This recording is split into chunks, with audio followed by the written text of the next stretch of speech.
can't be your savior. Your savior. The one you always count on. Be your savior. Your savior. To help you carry on. Try to find the way you have lost somehow. Savior. Savior. To drag you out of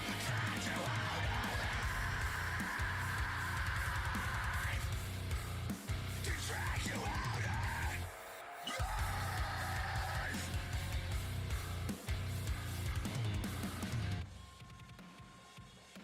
Show me a path, show me a path.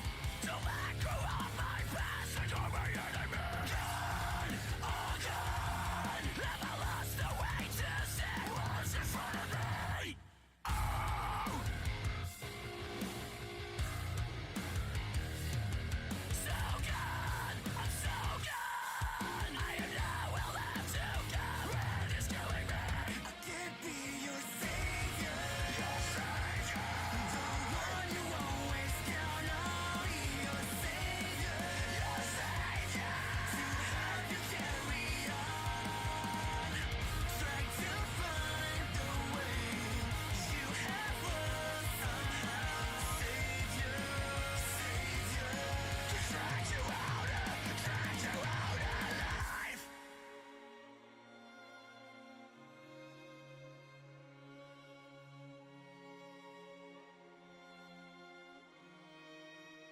I can't be your savior. The one you always count on. Be your savior.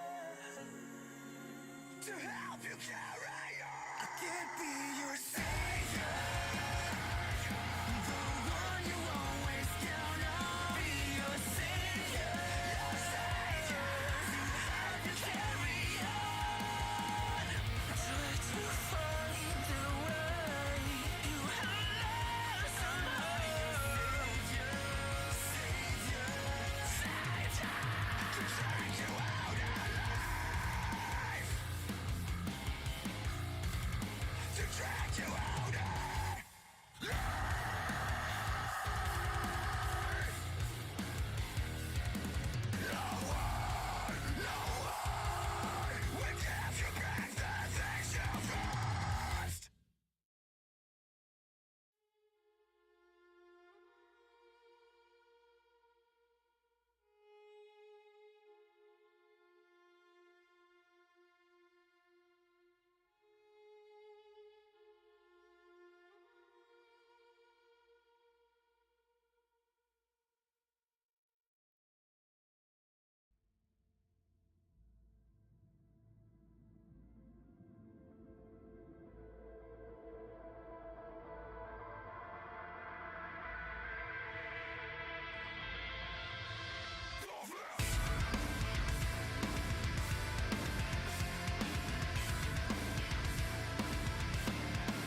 Evening, everybody. How was everybody's day today?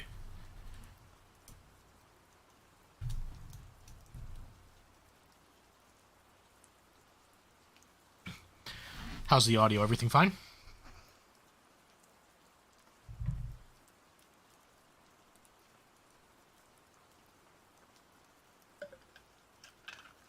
Perfect, perfect. As we wait for the Gout Father himself to start. So tonight at around, I don't know, about an hour, we're going to have METH BEAR on. And METH BEAR is going to discuss basically the foreclosure on the Connecticut condo. There's a lot of info that he has in regards to what transpired, like what actually transpired, because there's a lot of different takes on it.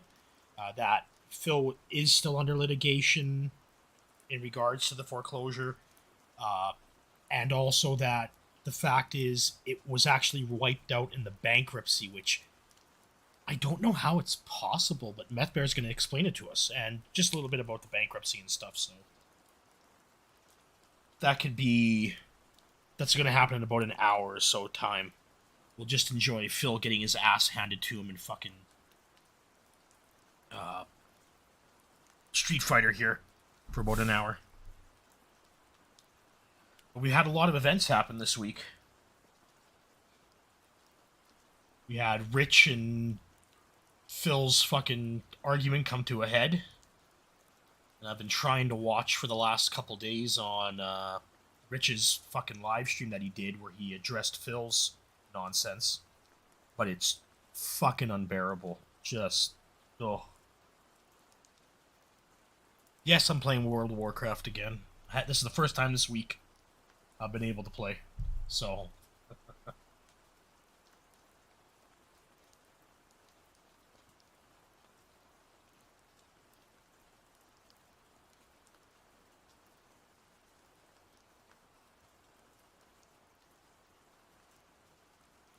but yeah, so we had the issue with Rich and Phil that came to a head. We had Phil with the massive lie that Booth stole $9,000 out of some magical bank account that doesn't exist.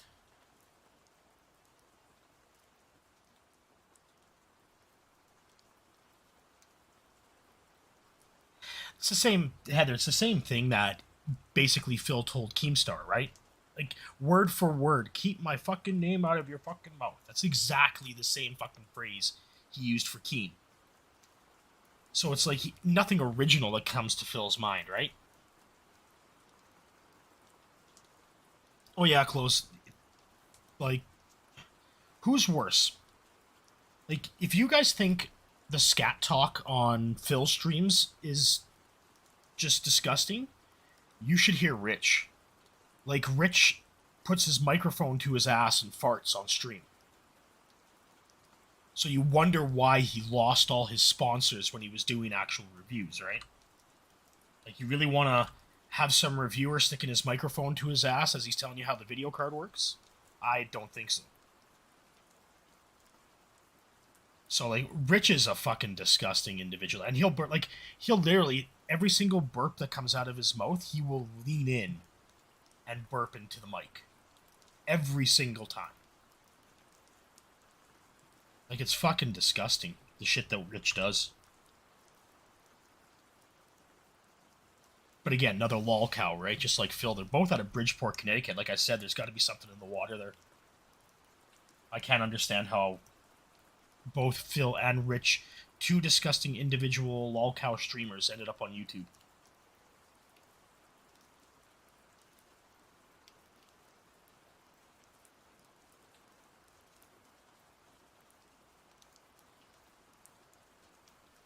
That's how Rich gets his kicks, Paul.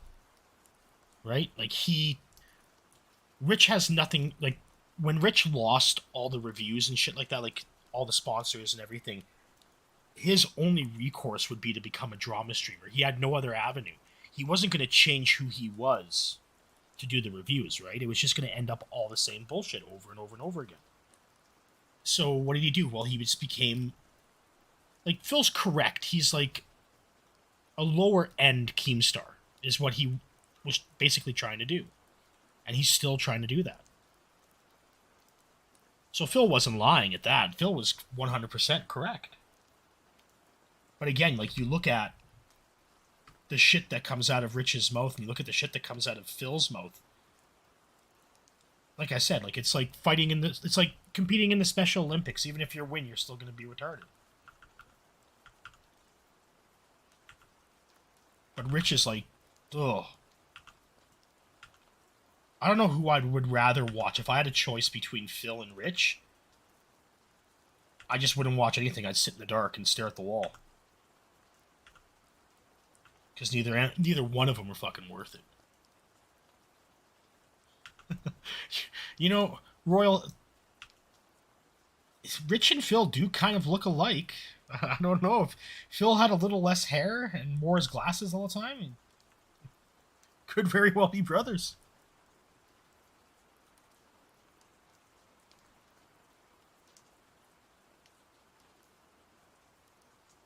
Oh yeah, like even though Rich has like 1 million subscribers on his channel and everything like that, like, Rich makes bank off YouTube. Don't kid yourself. But even though he has like 1 million subscribers, again, it's like Phil. Like, Phil has 200,000 subscribers. How many of them are actually active? Right? And that's the question that a lot of people always ask. Like, Phil, it's like, oh, he's going to get 200,000 here right away. But most of those, like, if YouTube did a purge and said basically, well, we're going to erase and delete any account that hasn't been active within the last 3 months, I guarantee you that, or 3 months or longer, I guarantee you that would wipe out a huge, massive subscription base from Phil and Rich. Like, it would crater their sub base.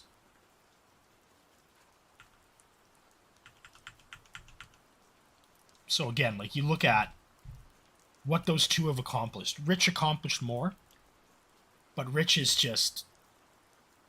he's unbearable. You can't watch him. What, like, Paul, what's the... why does he kiss chickens? Like, what's that? Like, Phil dresses up like an idiot. Rich sucks on cucumbers and kisses chickens. I've never understood that.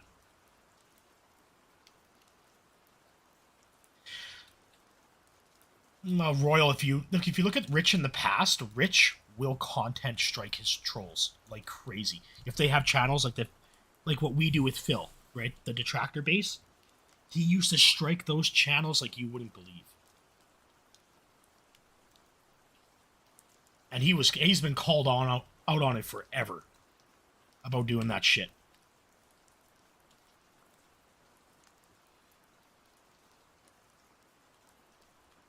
Oh yeah, Big Cheese Crusaders. That's the SOK of Rich. Those guys are legends. Like, they fucked with him so bad. With Rich.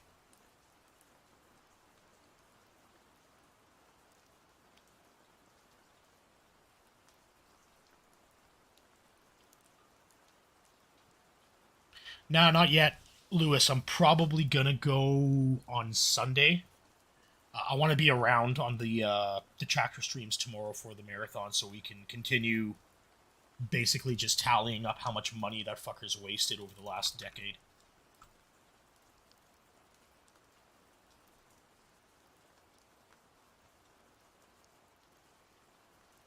Yeah, but what's the reasoning behind him kissing the chickens? Like, Phil asks for money to dress up. Rich will just grab a chicken and kiss it for no fucking apparent reason, right? Like, so what is that? Like, he's not asking for tip money, even though he does ask for tip money, just like Phil.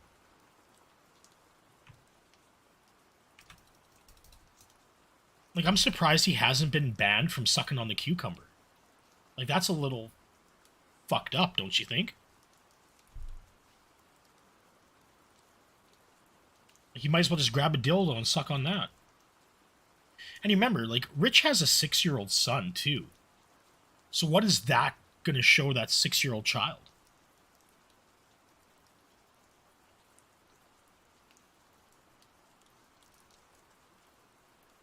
Like, it's just fucking weird.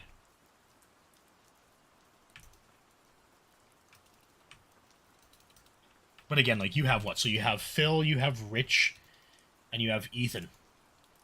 Like, whew.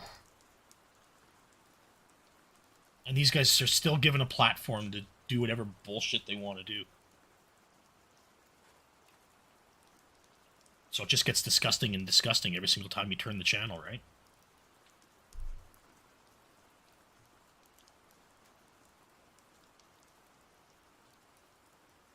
Not Ethan, not Ethan from H3H, even though that guy's fucked up too. The other Ethan Ralph.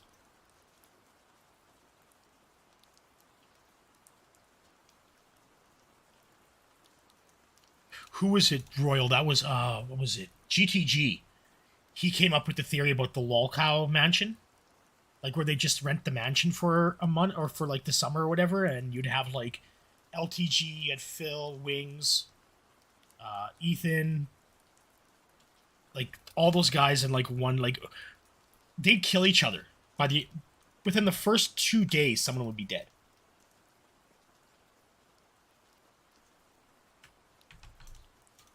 And you can see, like,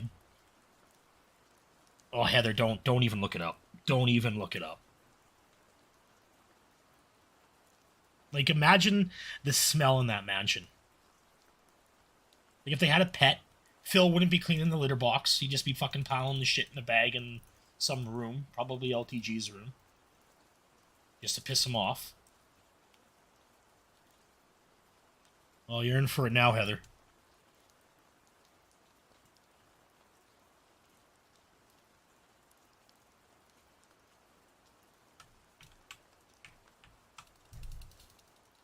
Yes, we will be talking about the old condo back in Connecticut. In about, what time is it? Feels late like usual. So what time is it? So 7:45 Pacific we will. METH BEAR's going to join us, and we are going to discuss the condo and the foreclosure.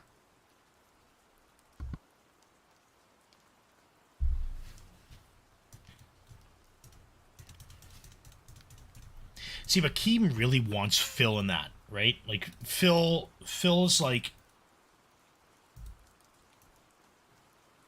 Phil's Keem's like one, like, because if you look at the history between Keem and a lot of these guys, like Keem and Wings, they did an interview. Keem and Keem exposed Rich for doing all the content strikes, so they did an interview. Phil has never done it, right? And that's like Keem's one regret. I don't think so, Heather. Hey, Limmer, what's up? Well, sure, that's nothing. That mold buildup is nothing. Remember, if you watch the condo walkthrough when he first bought the condo, remember, Phil bought the condo without an inspection done, right? So without that, he is, what, 19 minutes late.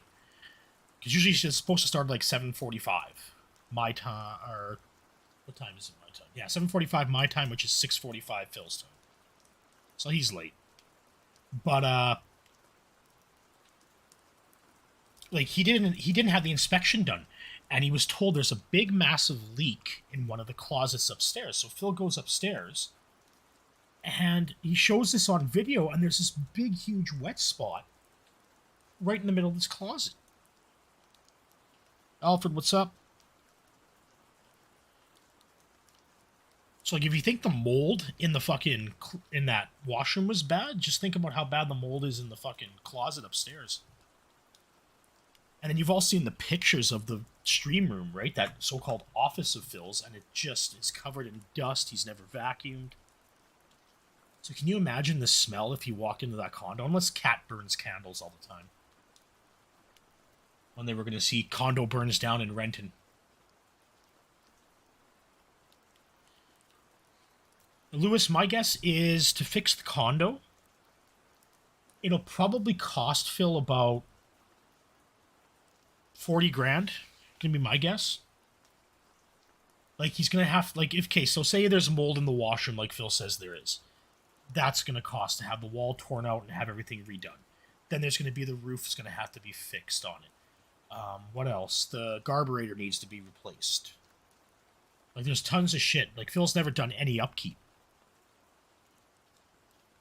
in that fucking place. So, ugh. You liked buying candles, Heather, when Leanna was around. Phil loved to buy candles. And then when Leanna woke up and got the fuck out of there, that probably ended. Truthfully, Alfred, I don't think it was ever broken. I think it was just a scam for give me money, give me money, give me money, right? Like what? In that time frame, there was the $1,500 charge for the lawyer. There was the broken shower head, the broken vacuum. So, like, he had a ton of... He needed a ton of money. And he got money... What was it? Was it for the... It was for the shower head, right? He got the $1,100. Because that tip war started on the fucking stream, right? So he got his money for the shower head. But all it would have cost him was like $12 if he just would have went to Home Depot and bought a replacement shower head.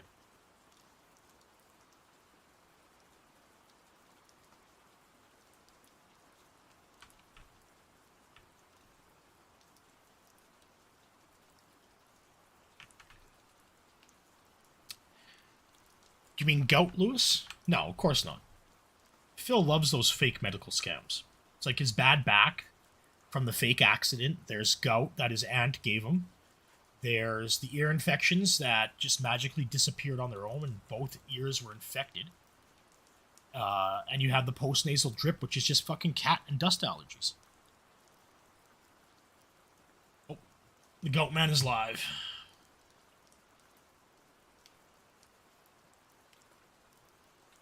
Where I have so much to do that I haven't had literally a moment of rest to myself since my first stream ended. It's been a pretty crazy night. How's everyone doing tonight? Hope you're doing well. I hope you're ready for Friday night fights, and I hope we can find more competition this week than we could last week. Last week it was pretty tough because it was Evo, and I think not that many people were playing. But hopefully we can get some more this week. If not, what I was thinking is maybe people are switching over to lobbies again. I mean, I don't know. Lobbies were the only thing you could really play in the Street Fighter 30th Anniversary Collection. No one was doing ranked or well, he was custom matches. That fucking shit he did today. Excuse me. During the podcast matches, where he made that joke about you had to do the custom. He spent lobby. $50,000, but he was actually doing polls yesterday. A month and a half, 2 months ago. The custom lobbies don't really work. They're all privated, which means basically you have to have a group set up to play with in order to play with someone. And that's why basically we've been doing so much of the ranked matches. I hope it works. Really, I want to keep playing old school Street Fighter with you guys. I absolutely love it, and I hope that this collection doesn't die. I hope that maybe last week was kind of a Evo fluke. You know what I'm saying? So, oh look, the troll is here already. Everyone wave to the troll. Everyone ready? Everyone wave like this. Hi, Phil. Wave to the troll. Hello, Hi. stupid. Hi, dummy. Bye, dummy. You're already banned. Okay. That's that power trip Our first move, right? contribution of the week, as I enjoy my coffee here, is from Jax Raxer. Oh, here we go. $25. Yep. Thank you so much for your like clockwork support on my Street Fighter streams, Jax. I really appreciate that. Fucking Leave us on the leaderboard, then we'll read what he has to say and give him an answer while I sip my coffee. There's gin in that coffee, 100%. 100% there's gin in there. Okay. There we go. I have a feeling tonight's going to be pretty fucking toxic. Jack says the following. Good evening, Phil. When I was watching these Sunday matches at EVO last weekend, I kept on seeing ads for the fighting game collection, this one. And I was wondering why Capcom don't do a 50% sale during EVO to get folks to buy. You're just repeating, Jax, what price. fucking Phil's been talking about. Stop sucking his cock. No, here's the problem. They released it right before EVO. Like, EVO was, first week of August. This came out, very end of June? So, they're not going to discount the price that early. Which, stupid, I know. Because I know that it didn't sell very well. We see ourselves how small and dwindling the the player base is for this game. But Capcom, who knows what the arrangements are, right? Between the sales price. Maybe if they cut the sales price this early, there's a deal. Maybe they have a deal with... Just break up the credit card, Heather. That really Buy worked tokens. on it. I know it's one of the internal studios that worked on it. But maybe it cuts their profits up. Who knows, right? I don't know. I just think it was really boneheaded. You're absolutely right. Let's say they had released this in April or May. at least then the game's been out for several months, and if they discount it, it's not that big of a deal. But I get the feeling like somehow they felt it was way too early for a discount. No, which Lewis, I makes don't no watch any of sense, the DC animated the game's movies. not selling, which Sorry. it's not, or else there'd be more people playing it. So yeah, I completely agree with you. I said it several times during the week. They should have put this game on sale, and you would have exponentially increased the player base if they put it on an Evo sale. You Phil, would have probably nobody doubled the really amount of cares players about playing the game. Darkstalkers. It wasn't as big as Street Fighter. And that's And here's all the it other is. thing, and here's the other reason they're real dummies, right? This is Capcom's hottest new fighter. The dummies are Why right. not contact Sony, who runs Evo, and say, hey, we'd like to do a promotional tournament for this game. Maybe we'll do Vampire Savior, and we'll do Hyper Street Fighter 2. We'd like to do smaller tournaments. They're smaller. They're not going to be giant, but they could be exhibition tournaments. Maybe we'll throw a few extra prizes in. Promote the game through these tournaments at Evo. Phil, it's not a new game. It's a fucking remaster of games from like doesn't sell, the 20 work's years done. ago. But, you know, Nobody we're cares. the ones talking about it and not the fucking executives of Capcom. That's the problem. Oh, you People in fucking charge over there, idiot.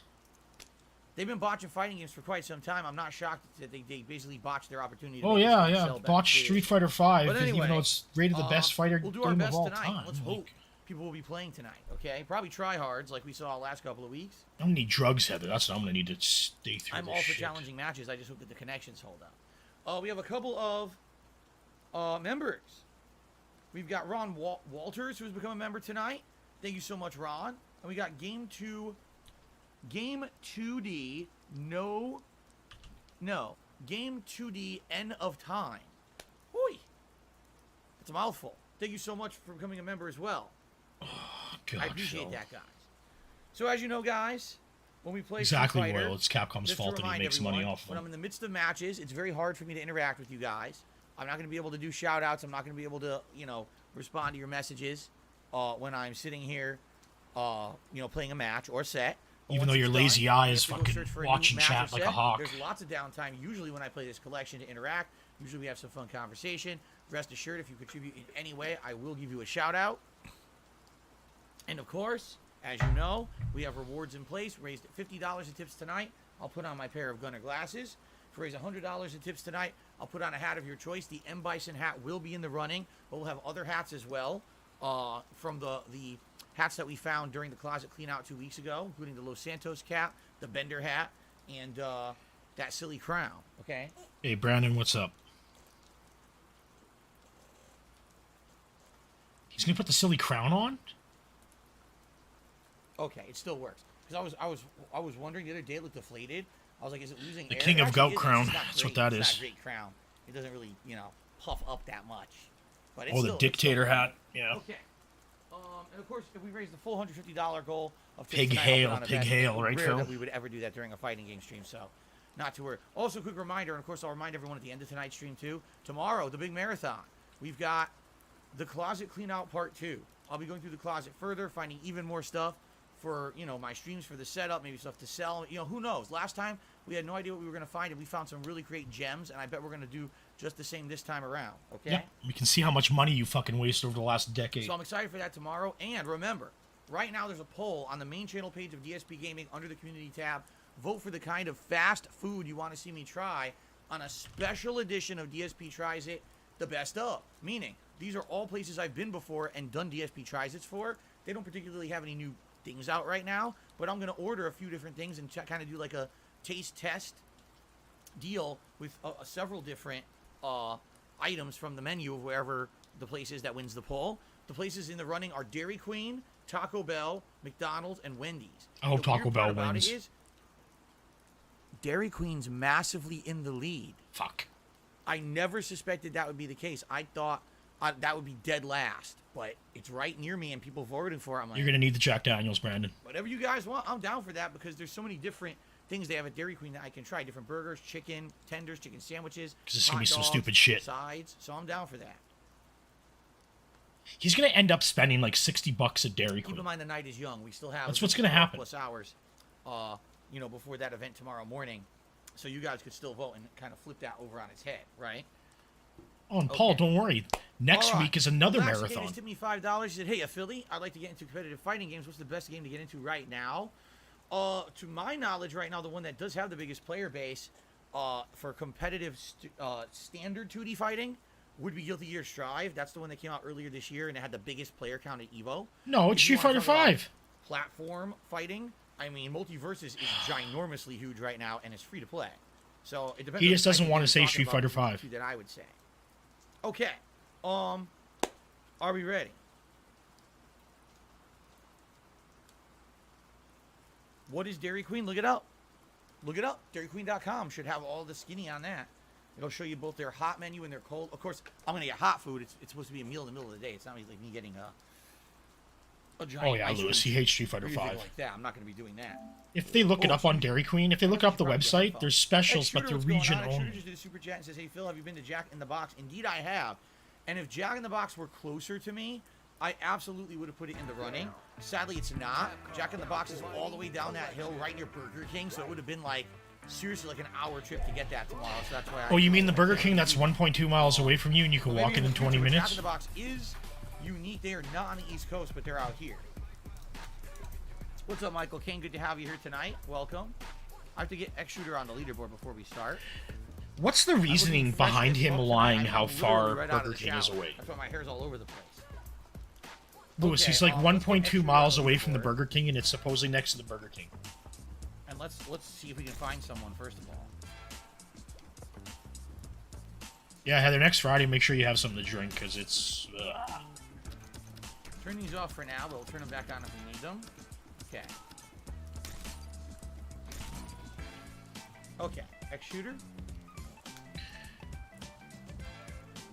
Super chat. Okay, let's predict. First match, is he going to get bodied or not? And how much complaining he's going to do. Han says, I look like I just had a shag. Who are you? Ace, freaking... Are you Austin Powers? Who says just had a shag? Who says that? All right, thank you, Big Papa Phil, for a $6.66 tip. He says, in honor of the upcoming Street Fighter 6, here's a $6.66 tip. Let the beatdowns begin. Thank you for that. That is a rare animation almost no one uses. It's one of the best. By the way, we have a new $100 animation. It was set up last week. I mentioned it briefly on one stream and then never mentioned it again. But if anyone, does a ginormous tip of $100 or more, Oh, he's there's a new animation baiting. for He's that. baiting. Probably will rarely be seen. He's baiting that. Okay. Fucking idiot. It's already taking time to Well, find matches. So far, not good. So far, slow start. We've had slow starts, though. Let's see. Let's stick with it and see what happens here. I should do a Dr. Evil pose now. How about no? If this fails, he's gonna fucking run to probably Street Fighter 3 third impact on. We're on. I know PlayStation Art of now. Fighting. I don't know about Art of Fighting Anthology.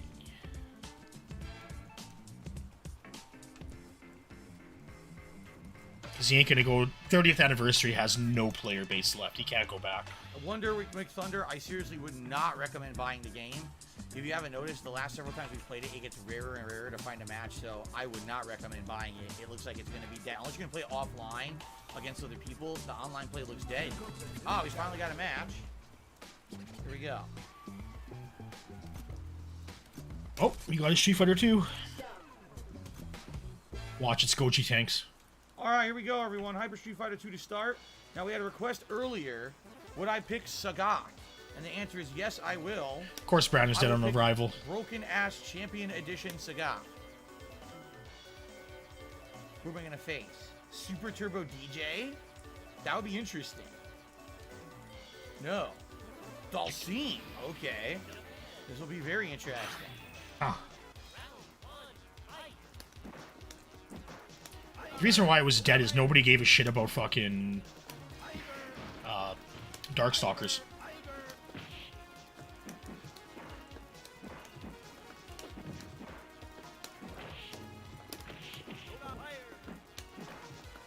Well, that would have been a nice combo.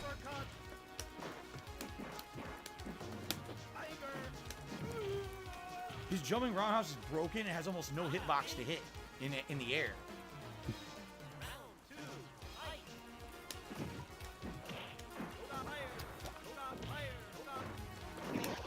I didn't want that. Nah, it's not Goji Tanks. We haven't seen Goji Tank. Did not get it. Ooh, I dizzied him. Goji Tanks hasn't made an appearance yet, and I don't think he will because I don't think Goji really gives a shit about this collection. Very nice play. Oh, why is he Guys, being just nice? ignore the dumb trolls, okay? Just ignore them.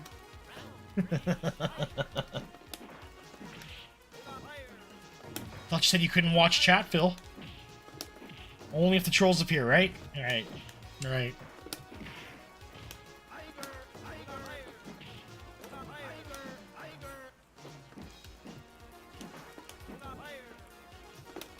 Wow!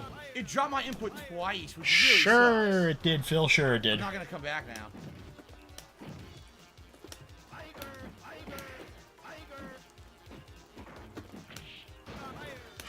Yes! The jumping roundhouse is brokenly good. Yeah, Jumping that's, roundhouse, so no that's why way. you ran to it, Phil, right? Very close. Okay. Fucking idiot. Jumping roundhouse. It has almost no hitbox. He's a platinum player, but I don't blame him for losing. I'm telling you, Chip Edition Sagat is broken. The hitboxes are really broken. So what you're saying is The you truth picked is, the though, I glitch should've hit him character to more. beat a I platinum definitely should've hit player. him with some reversal that didn't That's come what you're out. admitting to, Phil? Really? Reversal tiger uppercuts.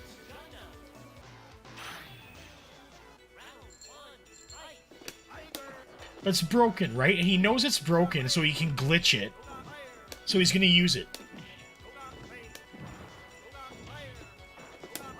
Like, big out to Jaha, or shout out to Jaha yesterday for telling us about Phil, but, like, Jaha said, like, Phil's, like, probably top 20 in North America. But then he just runs to the broken characters, like... Told ya, jumping roundhouse. It's such a broken hitbox.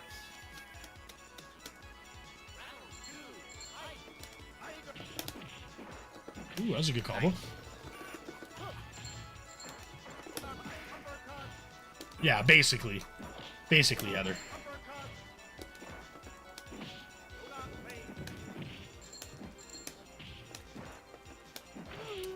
He got lucky because when he did the headbutt, I went for uppercut and it didn't come out, and it would have killed him if uppercut came out. Right, Phil, right. Yeah, right there, it doesn't come out. Now I can't jump. And why can't you jump, Phil? Come on, we're waiting for it, Phil. We're waiting. Exactly, Royal. Easy mode pattern play. Beautiful. Very good. Good match. 1-on-1. Very good. Why is he so nice? What the fuck It is just going sucks. on? I need reversal tiger uppercut, and it's not coming out. It keeps dropping or giving me like jab or fireball.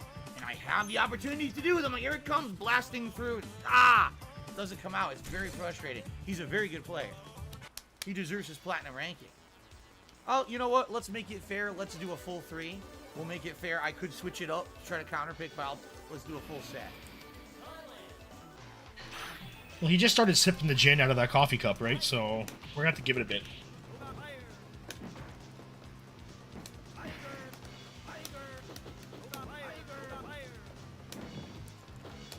Exactly, Brandon, exactly. That gin hasn't kicked in yet.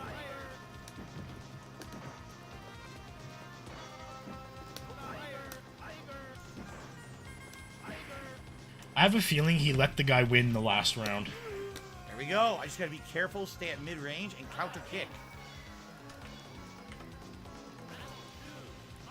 Like, Phil knew how to play this guy. Smart. See, like, Phil is a halfway decent player. Don't get me wrong, but he will do pattern play. He will use glitch tactics. And if somebody uses it on him, it's bad, but it's okay if he uses it.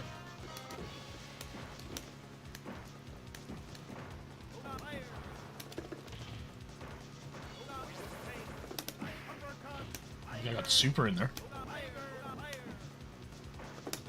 Got him. Close matches, dude. Very close. Very, very close matches. That wasn't really close, Phil. Good set, and that's a very good player. Who is that? Darksydephil? I don't know who that is. But it might be someone in the community. I don't know, but they're good. That was good Dalsine play. Good stuff.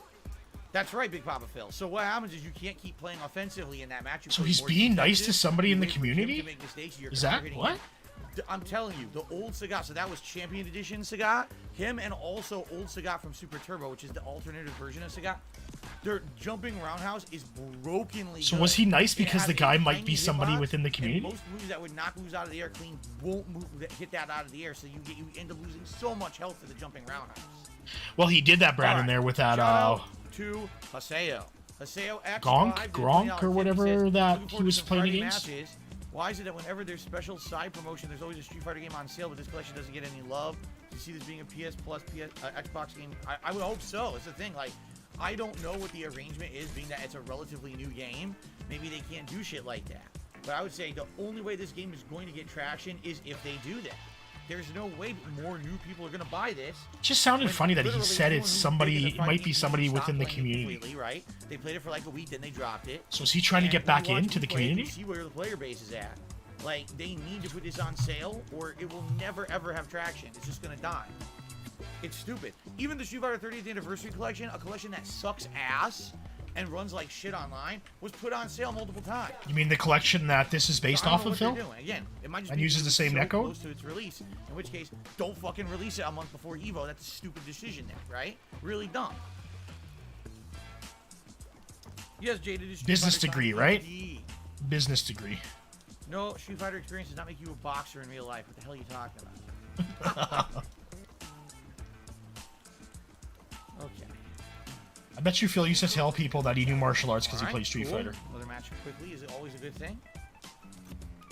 Same Phil guy, hates cool. any I netcode. won't mix Any it up this netcode, time. Lewis. I'll mix it up. Doesn't matter. The question is, will he pick Dalsim again? He will. All right. I won't. Let's mix it up. Let's do. Hey, Conroy. Let's do Vega. Let's try Vega. Oh, he's just gonna fucking wall hop like a simp.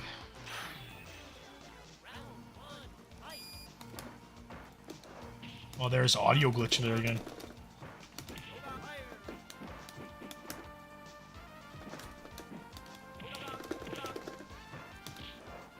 Jesus, I can't grab him. Let's do this. You'll span roll and wall jump. I landed. I pressed low medium kick. The game The guy dropped the bodied input, so I him. couldn't do the free combo because he wasn't blocking down back.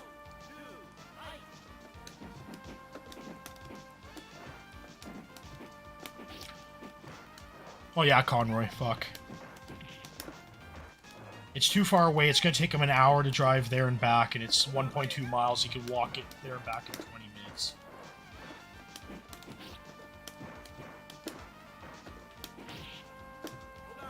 Oh!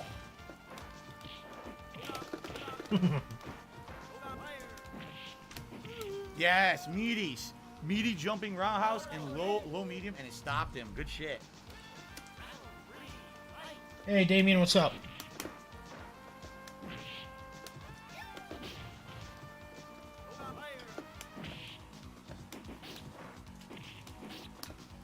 Got him. Pure counter hit stab. So nice. Very good, very good. Remember, like if you Google Map and go to Street View on Google Maps and drive around Phil's area, there's no traffic ever.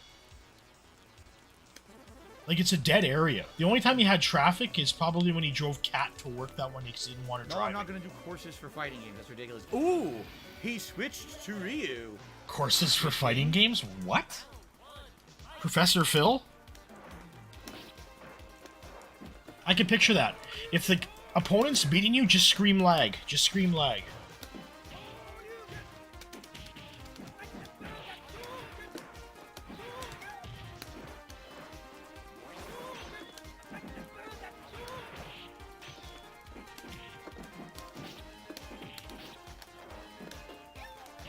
Oh, God. I can't believe it counter hit because I hit it at the very tip. Sometimes that trades, but he hit it at exactly the right frame. No, Phil, it's just lag. I never jumped. It's fucking Just lag, stupid. that's what happened.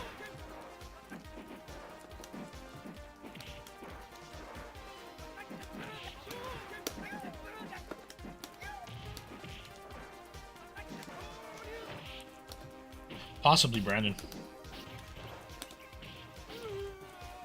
Close matches, man. Close.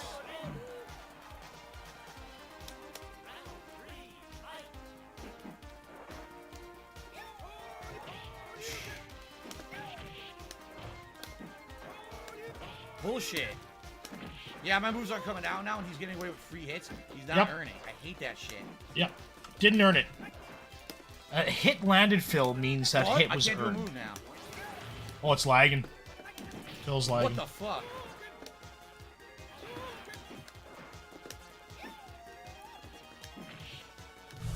Phil's the only person on the planet, Damien, that can actually see the frames as he's playing. He's like an autistic savant when it comes to that shit. Couldn't get out of it. I had him with the super. I did the super. It didn't come out. And Yeah, you saw the pause. Because the super was done. That was it. That was the match. It's bullshit because in the middle of the round, when he started to get me mid-screen, I was doing reversal flips and it wouldn't come out, and he was stuffing me, which is horseshit. Just give me my fucking move. Right. I Right, have Phil. the match one. It's Right, open, Phil. but it won't give me my anti-air. Lame.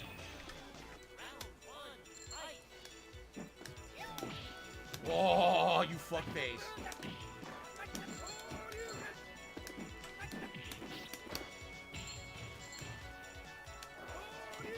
What the hell? Oh, this doesn't make sense. It doesn't make sense that I'm getting hit by the Shoryuken. Chip I was damage. going Nailed under, by I should chip recover, be able to hit. damage. The game's letting him mash double Shoryuken, which you can't do in the real game. Yeah. Yep. You can't do it even though he did it. So, Didn't do that. I did jab roll. The game gives me that.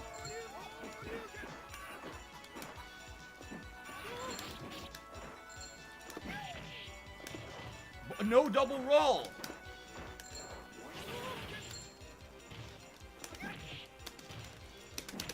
What?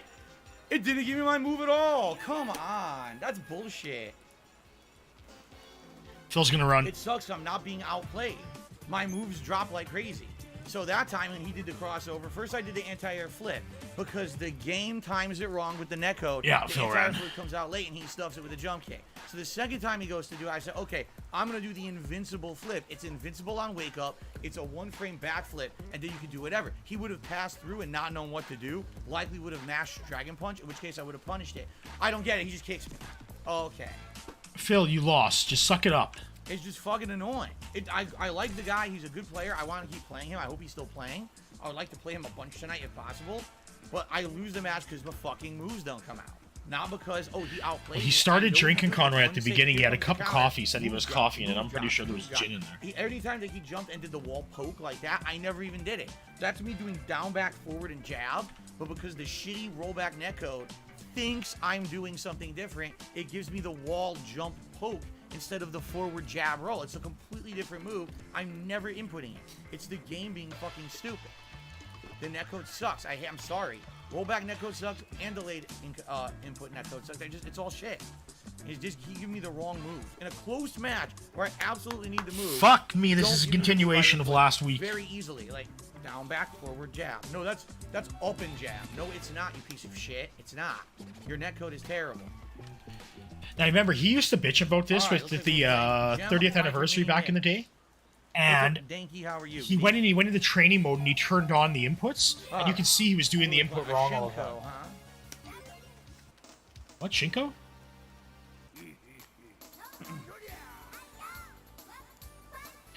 It's not delay netcode, Heather. It's an in-house rollback.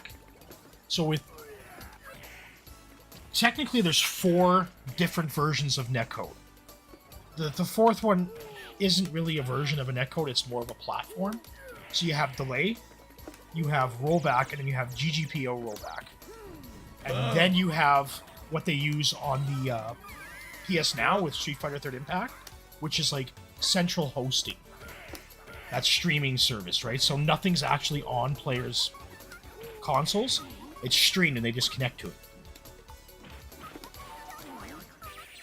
Yeah. Oh, you interrupted it. That's horseshit. He has no idea, Lewis. He just wants it to be instant. And again, like, with his shit connection, like, again, whose connection is to blame? Okay? Is it Phil's connection or is it his opponent's connection? Now, when Phil is first place, or when Phil's first player, that means they are connecting to him. So Phil's got a really bad connection. We know that. We know he's got 300 down, 10 up. That's all he's got. he has his fucking bitrate set to 14,000, which is way too much for 1080p streaming. You should be at around 8. I kicked it through her charge move. Nice. Cheerio Eater, I can't see offline resubs unless the stream is... Actually, I should be able to. I didn't see it. I don't know, man. Like, when I play online fighters, I don't have any of the lag. I don't run into any of the lag. I did not see any offline resub from you. Oh, excuse me. No problem, Derek. Good to see you here tonight. So thanks for 2 point camp. I'll be doing earlier today. A netcode thing and a Street Fighter video here, Heather. University Simulator, basically. I just got to get Rich's response done. Leader, thank you for resubbing. I will give you a shout out. That's fucking brutal to watch. Or, excuse me. Try that again. Thank you for re-upping your membership earlier. I'm sorry that for some reason it doesn't seem to show up. It's not. I'm looking. It didn't show it. Weird. Basically, I'll go into the different versions of netcode and I'll look at the different versions of Street Fighter. Hyper Street Fighter 2 is very, very good. Very, very good. And which ones Phil should probably be playing, which is basically just Fightcade, but he ain't gonna play Fightcade. There's no fucking way. That's right. If you guys are enjoying the stream, please give it a like. I don't know what it is about Friday Night Fights. I have a hard time getting 100 likes on Friday Night Fights, yet we always have over 200. Because no one gives a shit, Phil. No one wants to watch you complain about netcode and lag and shit. Amount of likes on these streams. I don't know why. I think you guys are here because you like this content, right? You're not hate watchers. Right. Like, seriously, like... Dream? Is this Dream? Is this actually fucking Jason Wilson? I wonder if this is really Jason Wilson, because he used to go by Dream TR. So this is Dream TR Tennessee. This could actually be Jason Wilson. But I don't know why he's not readying up unless he's like, holy shit, it's Darksydephil. I haven't played this guy in 15 years. We'll know at character select if he accepts. I can't believe if this is Jason Wilson. This is a true OG, a true old schooler. When I was just getting into tournaments and starting to travel, he was running Midwest Championships, and I used to attend tournaments at the arcade where he ran. Now he's in Tennessee. Yes, he moved to Tennessee. Looks like he's not ready or something's up. I don't know.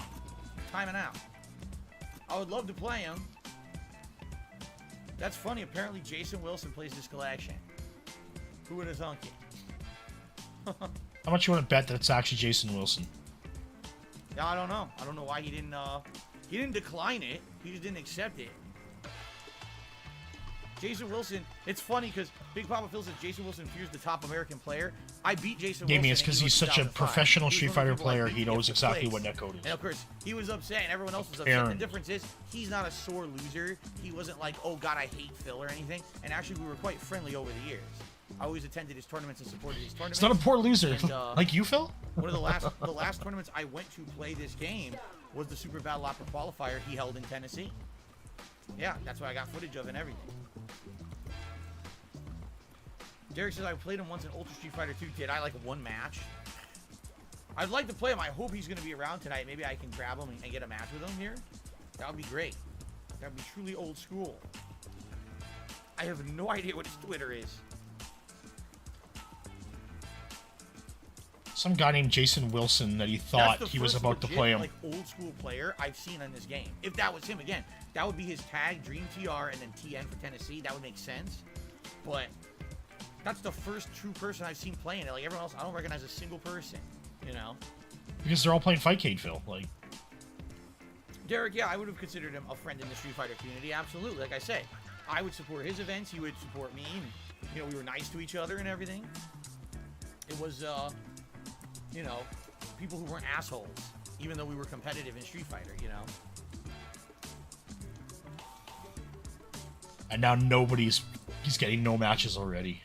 Well, now we can't get a match, seriously. So, if we can't get matches tonight, I'm going to see if the lobby system is working yet. Because remember, this has a lobby system, but no one uses it. I would hope if people can't find matches, they would start using it, but I don't know. No, Jason Wilson is not scared of playing it. Fair weather friends, man. Fair weather friends. Like he had started up searching and he walked away or something. He didn't play.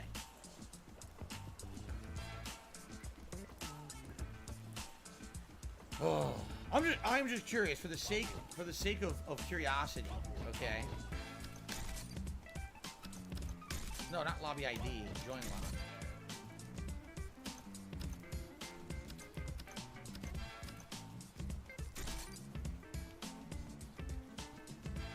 There's one lobby, but it's locked.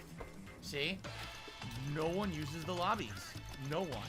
Because it's dead game, No Phil. one bothers Nobody with gives it. a shit. Everyone just does ranked. I get maybe they do some casual. I don't know. If we can't get anything, we'll add those other Darkstalkers games into the mix. Go Team Venture. I've only fought 3 times tonight. He says, how are the fights? I've only fought 3 people, so I can't really say much.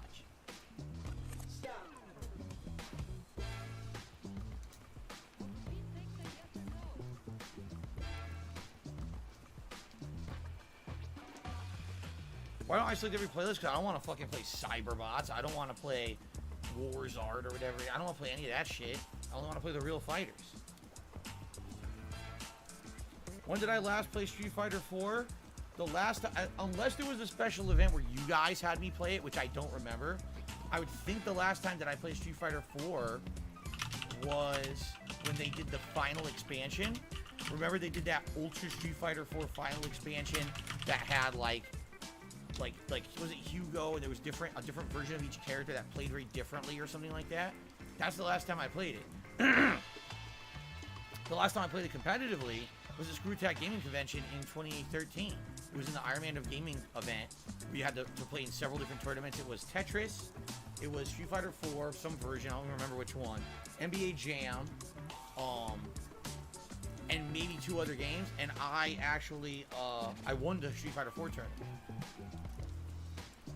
Okay, wait a minute. What? What? Points, so that's how I got into the finals, basically. I ended up getting like 3rd place in NBA Jam, too, which is crazy because I wasn't that good at it, but then I learned it on the fly and started beating people in the tournament. Bullshit. Aha! I call bullshit. Come on. Alright. Street Fighter 2 it is.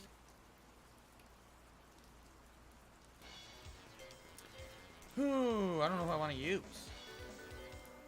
Oh, lag already. Fuck. Oh my God, He learned serious. NBA Yeah. Jam on the fly and then beat people in the tournament.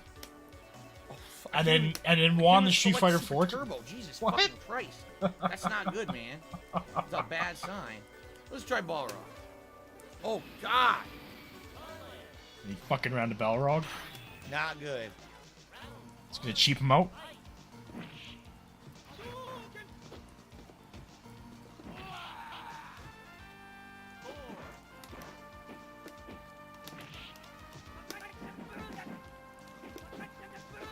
Oh, it's lagging hard.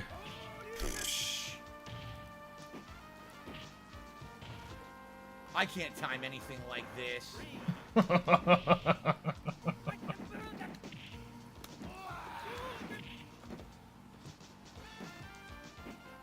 Oh my God. This is impossible. I can't believe I got that super. This is impossible to play. Oh my God.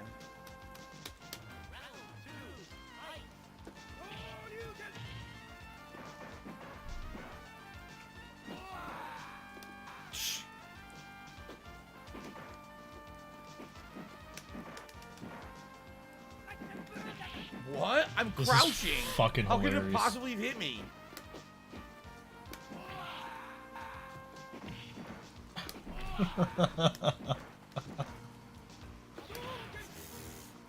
Meth Bear is almost ready to go, guys, so we're going to be starting the interview here. I'm probably going to mute Phil as we do the interview.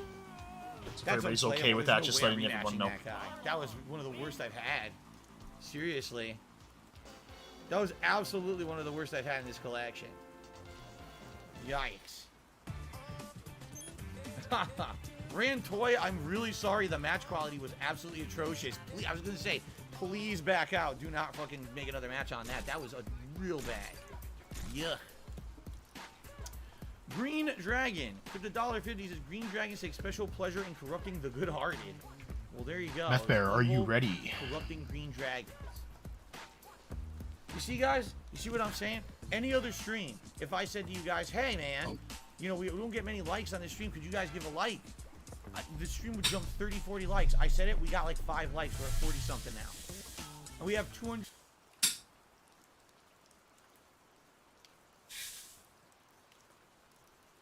Meth Bear, are you there?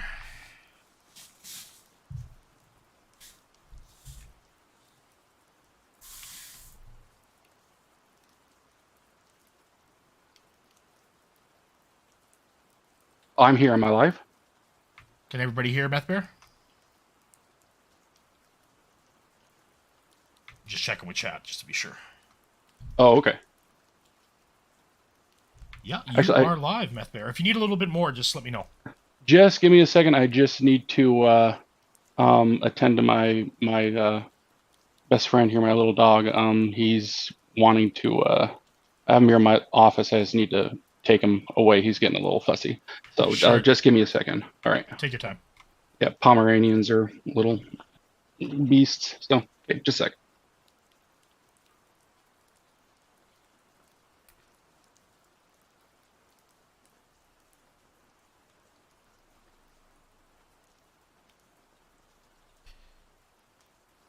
I dropped his volume there a little bit, Heather. I used to have 2 Pomeranian Chihuahuas.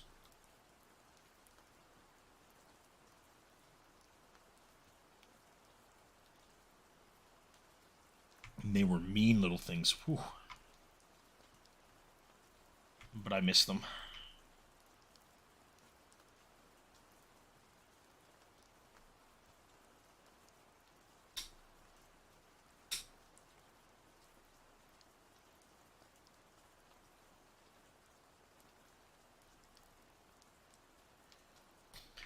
My last dog I had is a Maltese Shih Tzu. And she would just wait for me to get home from work, go nuts when I got home.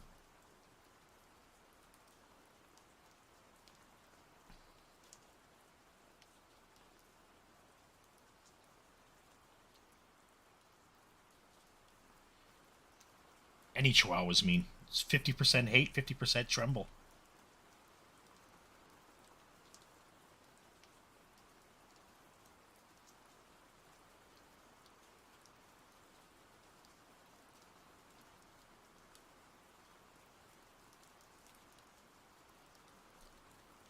I'm actually looking at getting a French Bulldog now. I've been looking at breeders here in Alberta.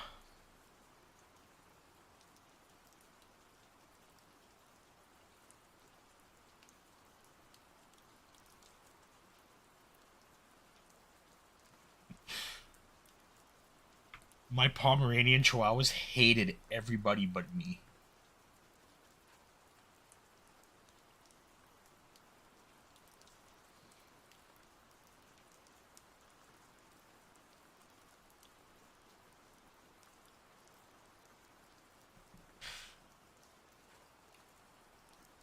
My one dog was named Tremors because she always shook. And my other dog was named Sasha. They're sisters.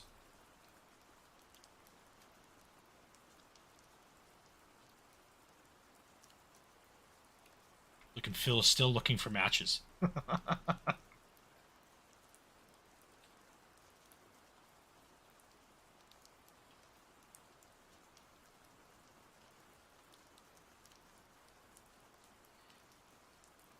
my last dog that I had, we found we took Sasha and Tremors for a walk, and Sasha ran up to this pile of leaves. She started digging in the pile of leaves, and that's where she found the Maltese Shih Tzu was under all the leaves. The vet thinks it was part of a puppy mill. And so we took her to the vet, got her all her shots, and we ended up keeping her. Her name was Precious.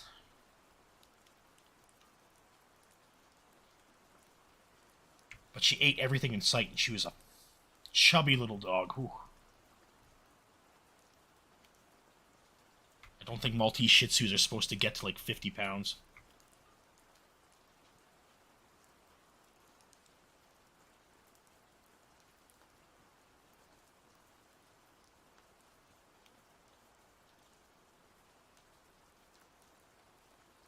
And she did the weirdest thing. I have videos of her. I should upload it to the channel, where she would stand on her back legs and beg with her front paws together like she was praying.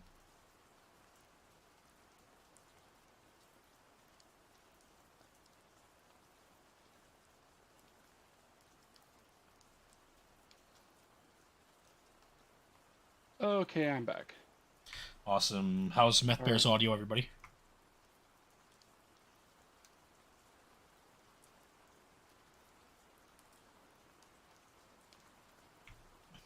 Okay, so we should be good. All right, Meth Bear Man, I want to thank you for doing this. I really appreciate it. And it's an honor to have you on the stream. All right, my Um, pleasure. so like, you sent me an email basically Mm-hmm. stating going over the Connecticut condo, the foreclosure, and part of the bankruptcy or whatever. Now, Mm-hmm. I know a lot of even on the Kiwi farms when I read the bankruptcy form and the condo form, we were under the assumption that the litigation just ended or whatever was going on with the Connecticut condo. But you said that no, it was all cleared up in the bankruptcy, and we didn't think that was possible. So, can you explain that for us? So sure. When you file, well, first, I uh, I am an attorney in California, only licensed in the state of California. However, I am also a member of the Central District of California, the Federal Central District, which is necessary in order to practice before the either the federal court and also the bankruptcy court. And there's also they have a parallel system for the bankruptcy court because it's an Article 1 court established by Congress. And so just a little bit of background information. I've done primarily, I work with personal injury and family law. However, I do perform bankruptcies, and I've done about 30 of them. Most of them Chapter 7s, no asset Chapter 7s, which are the most common.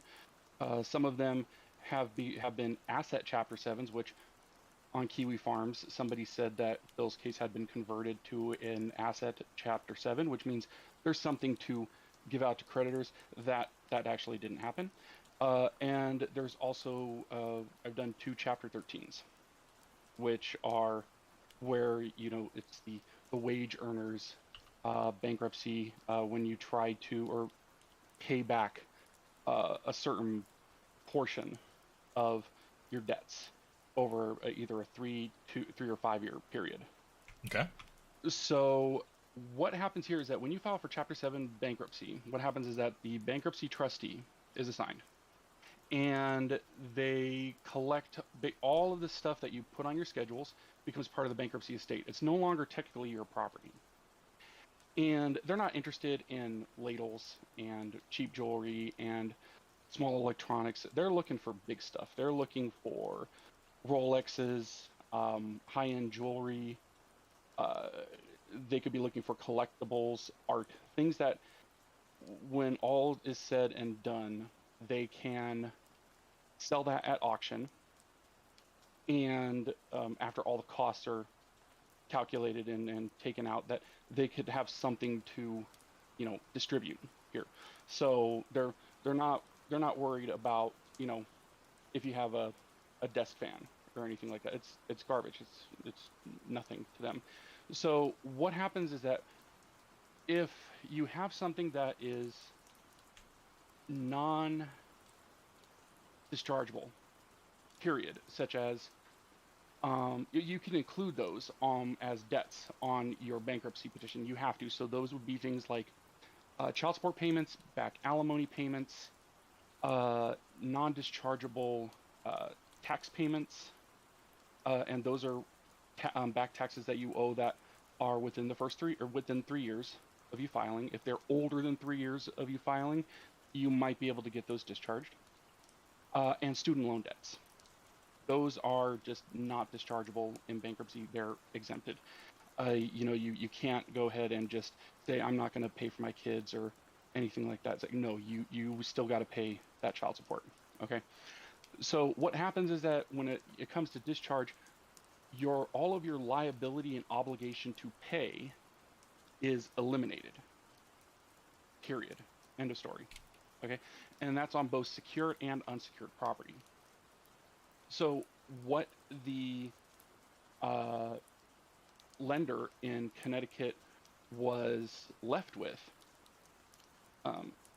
is, because he didn't reaffirm the loan, meaning that he didn't promise to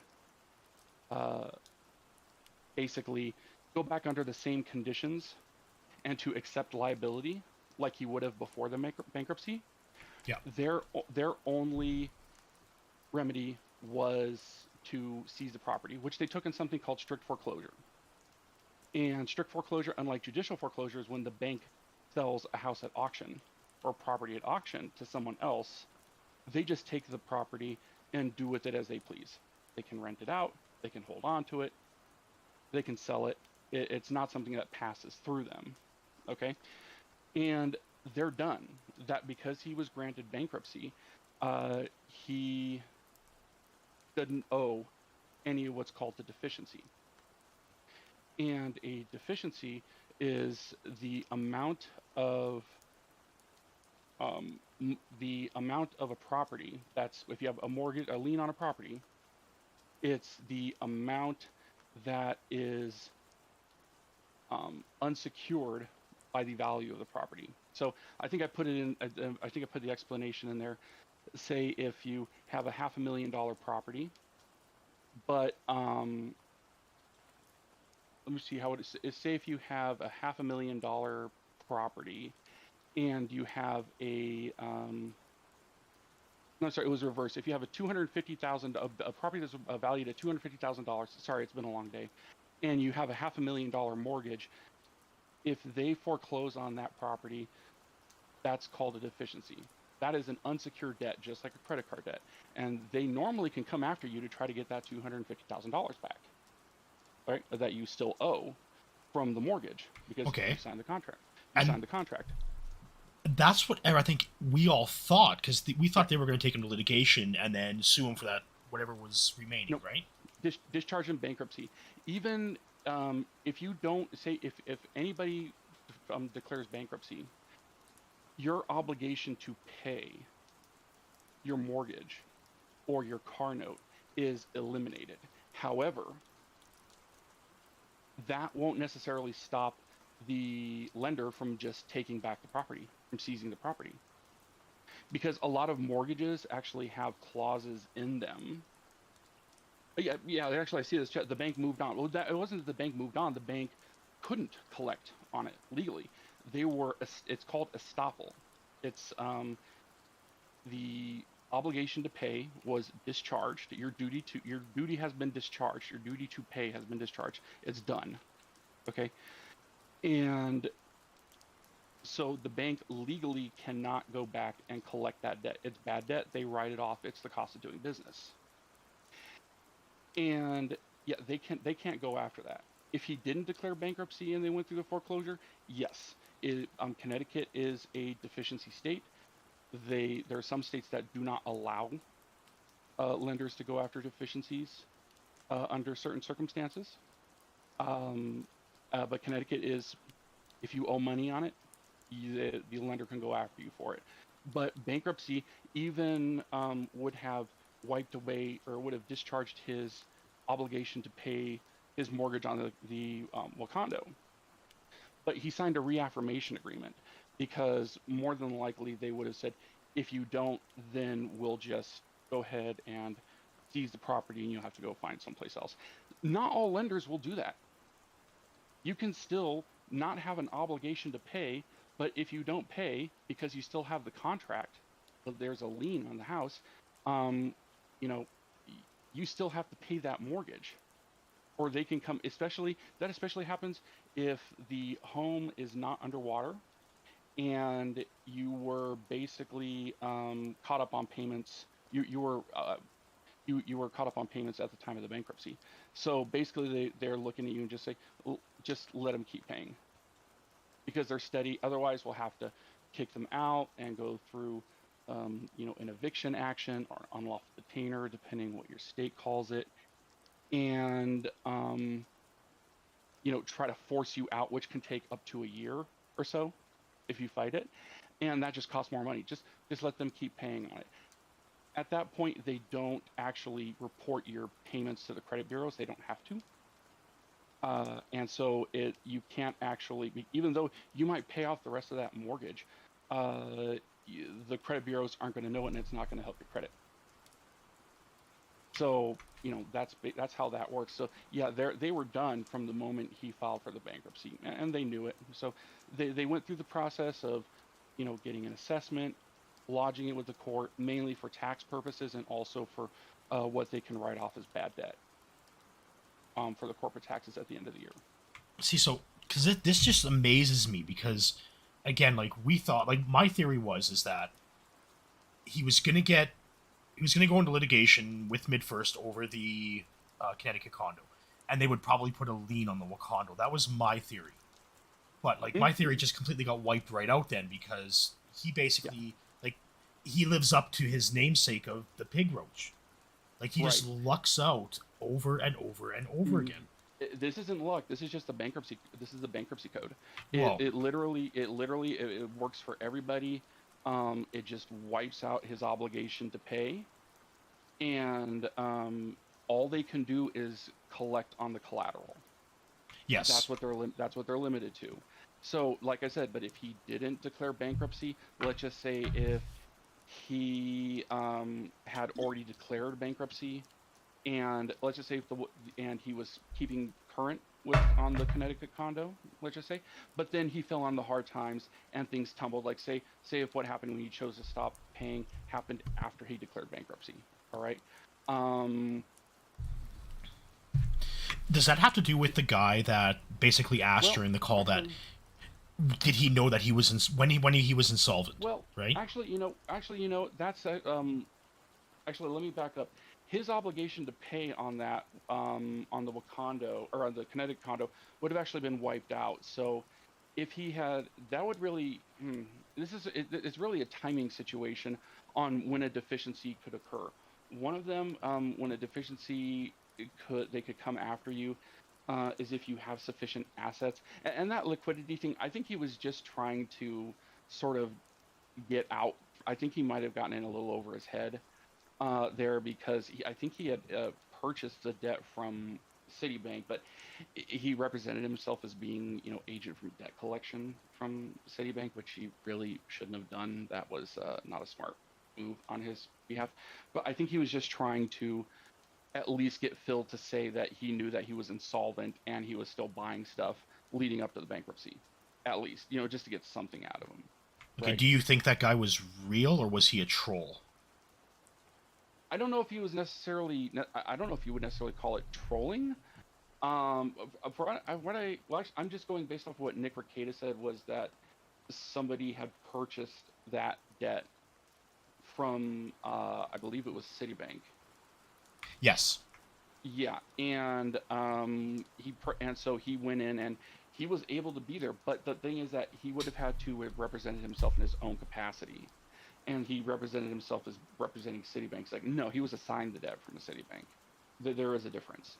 So not necessarily trolling. I think that because otherwise Citibank wouldn't have shown up to the meeting of the creditors because from the beginning his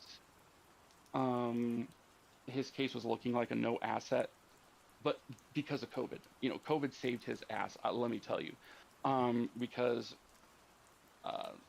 if there hadn't been COVID, the trustee probably would have checked comps in the local area for the Condo and checked like recent sales and would have said, hey, your residential property actually increased in value, or it's actually this. He gravely undervalued the Condo. They would have sent out a realtor who would have done an appraisal, and that actually happened to me in one of my Chapter 7s that turned it from a no asset case into an asset case, because from the time that we were waiting, from the time we filed the petition, the residence actually increased in value while we were waiting because the housing market was red hot, and everything was going up at the time, and so they sent out this was pre-COVID, sent out a realtor. They went, inspected the home, put a value on it, and they just said, oh look, you actually have like 20-30 grand here in some assets that weren't here before. That's above the exemption. So an exemption is an amount of money that they'll ignore for valuing property. And yeah, Phil used the entire. Let me see. For him, it would have been 150,000. If he was above 65 or somebody was disabled, he would have been able to claim 175,000. But yeah, he claimed $150,000 exemption. Because I'm looking at it right here, so I can see that on the, because the documents are on Kiwi Farms, Yeah, right? yeah, yeah. They actually haven't. They're not fully updated. I Yeah, don't think these they have are. this. Yeah. This is just the first. This is just the first filing. They don't have, because he amended it from what I've read on Twice. Kiwi Farms twice. Because I've been told 5 times he did an amendment. Let me see here. So I actually have the docket report here. Let me see. Okay, is this legal for you to have? Because I don't want you to Yeah, get in trouble. Okay, cool. yeah. This is fine. This is on Pacer. Pacer is the federal database that and all has all of the e-file documents and has all it, because it's court documents. It's public record. All this stuff. I mean, you can go on Connecticut. You can go on the Connecticut court's website, and if you go into the menu for civil cases and type in Burnell, you'll actually he's the first entry. He's the most recent entry, and that's his mid first. I remember looking at this yesterday because I was looking at a police report over the swatting incident. I think. Mm-hmm. Oh, somebody actually got the police report. Usually, unless Washington has some sort of sunshine laws, in California, you may be able to get a public records request, but otherwise they typically limit it to the parties involved or attorneys, law enforcement, and things like that. Well, basically, all of this said it was like female Leanna female, blah blah blah. It was just it didn't list a lot of information that I was looking at, but Mm-hmm. I think this was the site that I was looking at. Yeah, so I'm just looking here. So on 2/15/2020, amendments to Schedule A, B, and C, those were filed on February 15th, 2020, 9 pages. And then on 4/24, April 24th, 2020, docket entry number 23, 9 pages, amendments to Schedule A, B, and C. So there's 2. Okay, so he only amended twice, and he amended because only he amended was twice. lying the first time when he said he didn't have like a pet, he didn't have electronics in the house, and shit like that, right? Yeah, it's a lot of that stuff. And quite honestly, Nick Ricada also went over this, and for little things like that, I mean, they want you to be as accurate as possible, and they're going to give you some leeway on that. So just make it right, and but especially if you're looking at a no asset case like this, they're not going to look too hard. Because But he had, there's like, we know, like, even from the closet clean out that he's doing here tomorrow and from the past one, he Mhm. has collectibles and stuff like that. Yes. And, like, Yeah, and one of the main issues is that, okay, so what's going to happen is that you're going to have to hire an appraiser. The trustee would have to get the property in there, and then they would have to try to maximize the value for it, try to find buyers, put it up for auction. And they would have to think to themselves, okay, if I put this up at a public auction and publicize it, it will drag the case out. And they'd have to pay an appraiser. They'd have to pay the fees related to the sale. Okay. Unless they set it up to where the buyer pays the auctioneer fees and everything like that. If they do an auction, and they'll have to say, how much am I actually going to make from this? And that's something that actually happened in my asset Chapter 7 case.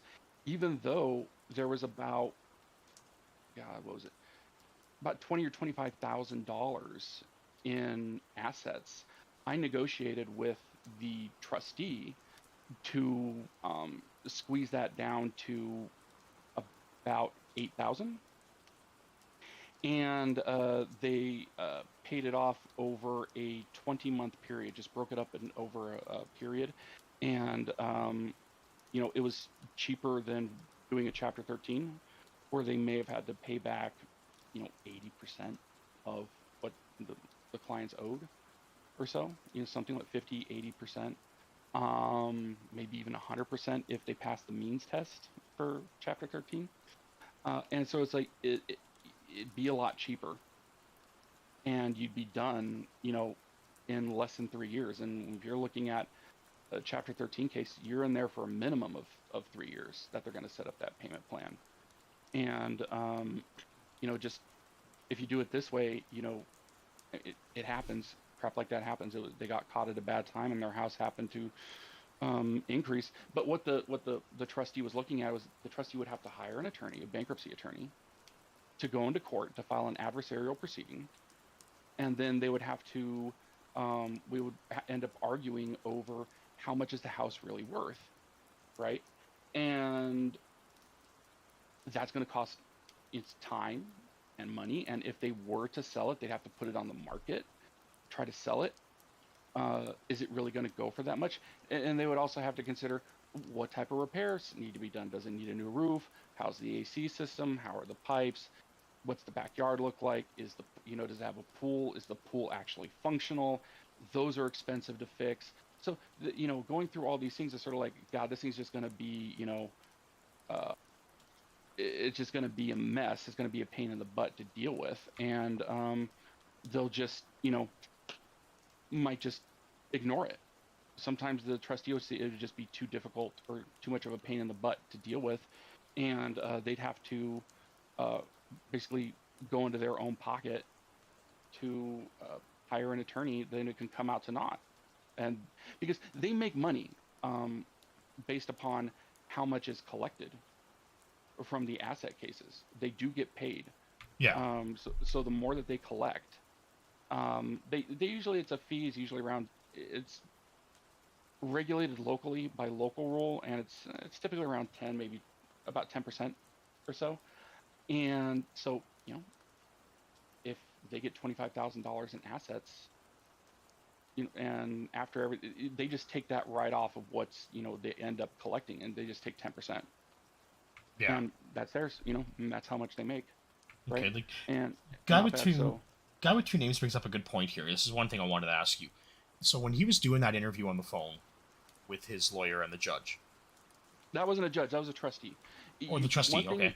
Yeah. So he did make, just real quick, he did make mention, say, oh, I had to meet with 2 different judges and everything. One, it's not on the docket report. Anytime you would have some sort of hearing like that, or any type of official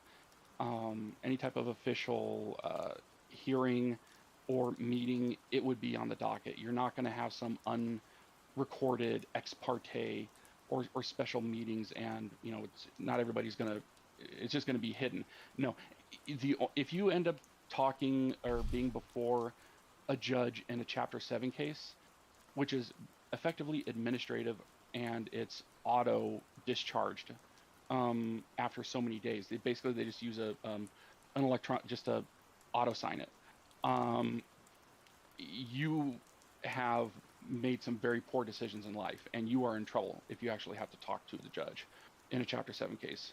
If you're in a Chapter 13 case, if everything goes well, you will be before the judge once when you're approving the plan, and that's it. So, but yeah, so him saying that, oh, I had to talk to the judge and explain everything. No, he didn't have to do that. But yeah, so yeah, that was a 341 meeting of the creditors, and when it was Nancy, the trustee, and go on. I'm sorry. Go ahead. Okay, so that wasn't a judge. So he was lying about meeting with 2 judges? Yeah, no, he didn't. Holy shit! Yeah, you almost never. No, he was just doing that to play up sympathy and says, "Oh, it cost me so much money," and that didn't happen. No, if you look at his I'll even send you the docket report, so that you could look at it. This looks like, they have the motion for relief from stay, but the number of entries on here is about 25 entries.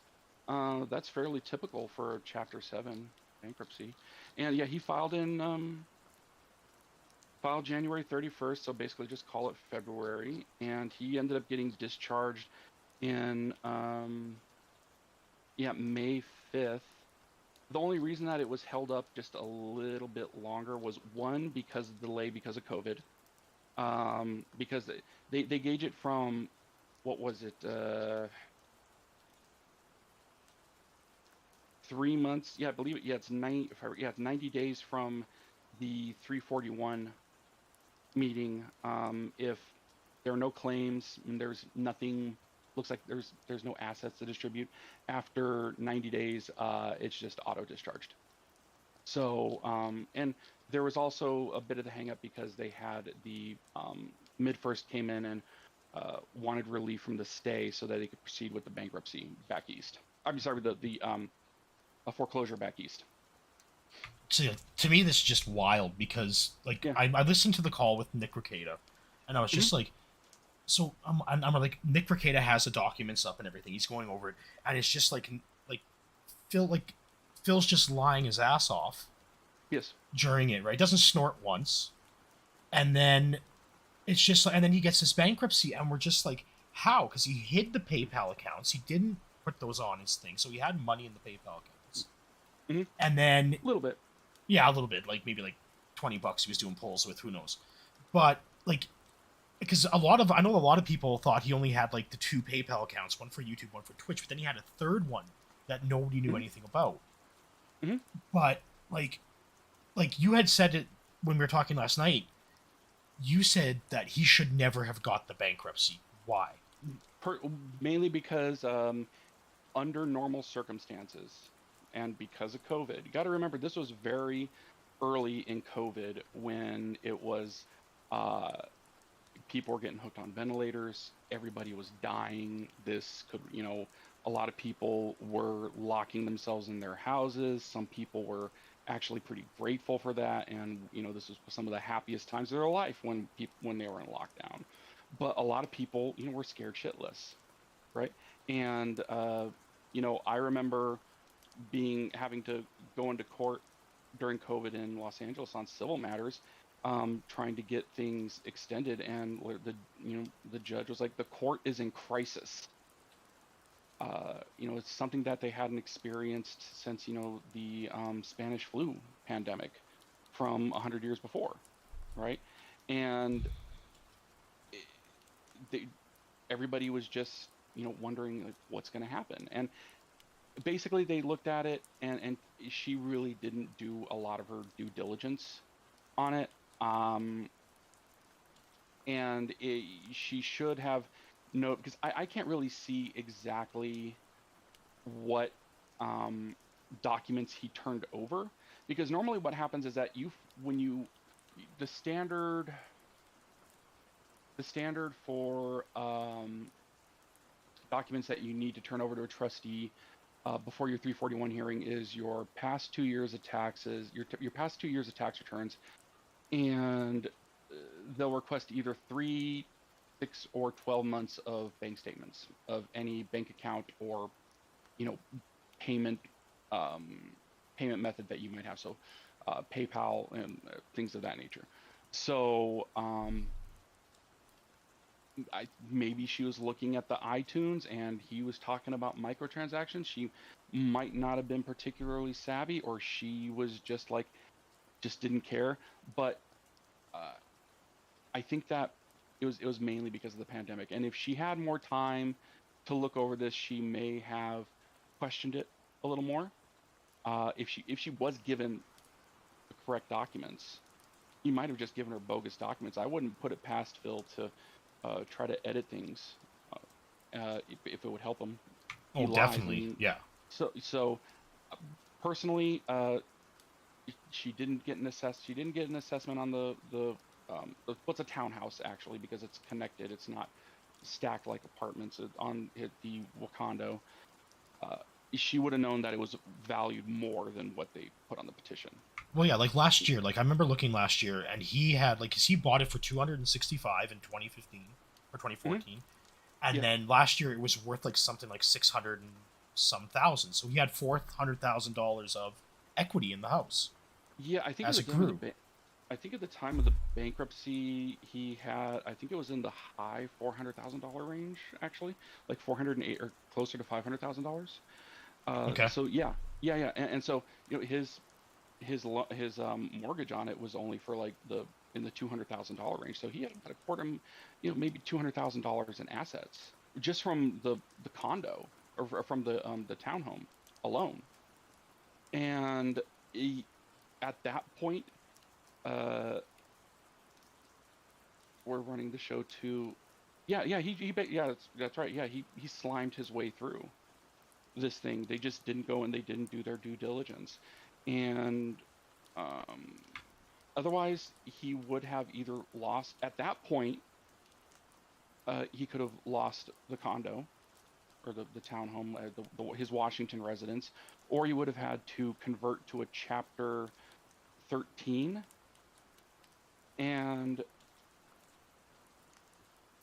oof, I don't know if he would have necessarily passed the means test, because that's when they really sit down and they look at your income structure. Like, how's your income structured? Where is it coming from? They really do a deep dive into that, to put you through the means test to see how much can you be left with to live a subsistence life, to just barely pay all of your needs, and the rest of it going to paying down your debts, and at least trying to get current.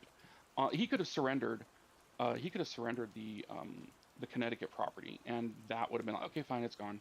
So they not necessarily count that.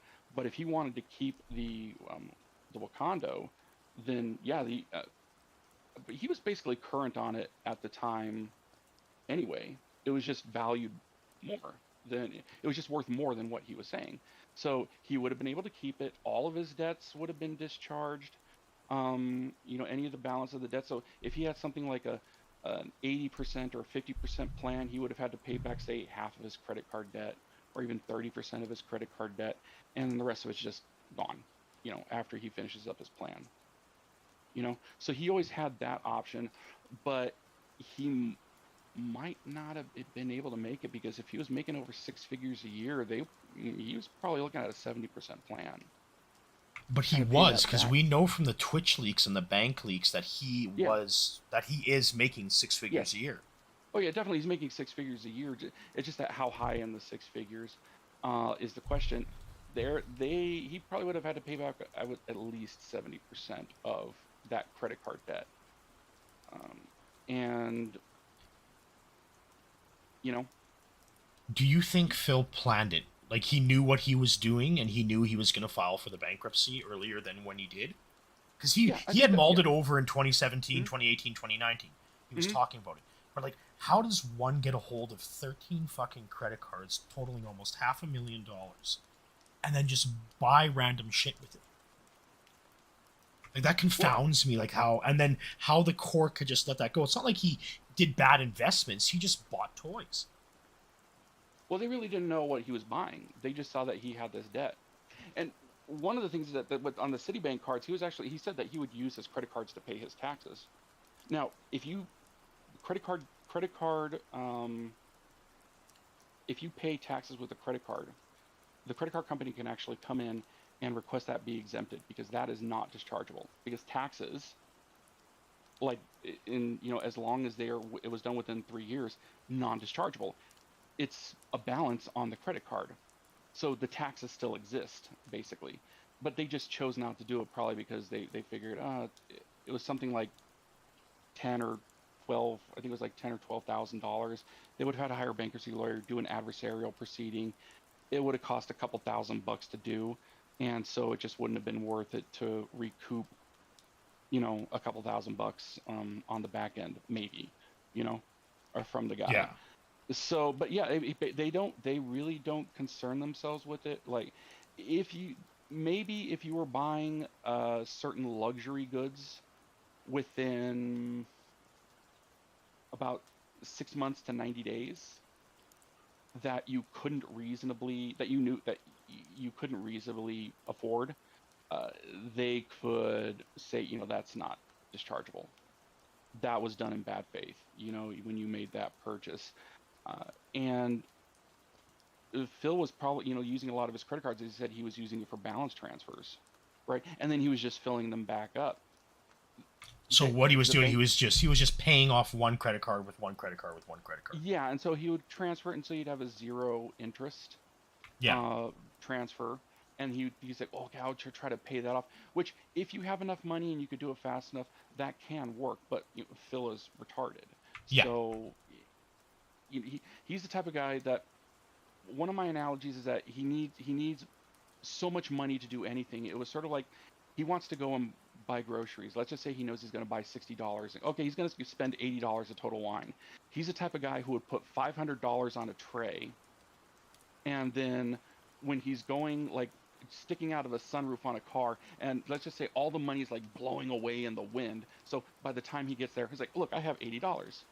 All the other money's just scattered around and it's just been burned, it's gone and everything like that. But he just needs to waste money to do anything simple, you know, and it's just moronic. And he's That proven he's not going to yeah. change, right? No, Like no, he's no, no, proven no, that. no, no. He's not going to change. But the thing is that still, uh, even people who have spending problems due to bipolar disorder or various other mental disorders, the bankruptcy code still allows them to do it. He was all, even though he made those dumb choices, you know, that's what it's there for. It just doesn't protect valid choices. They will punish things that were intentional fraud or were done in bad faith, and that you had no real prospect of paying back, and you knew it at the time that you incurred the debt.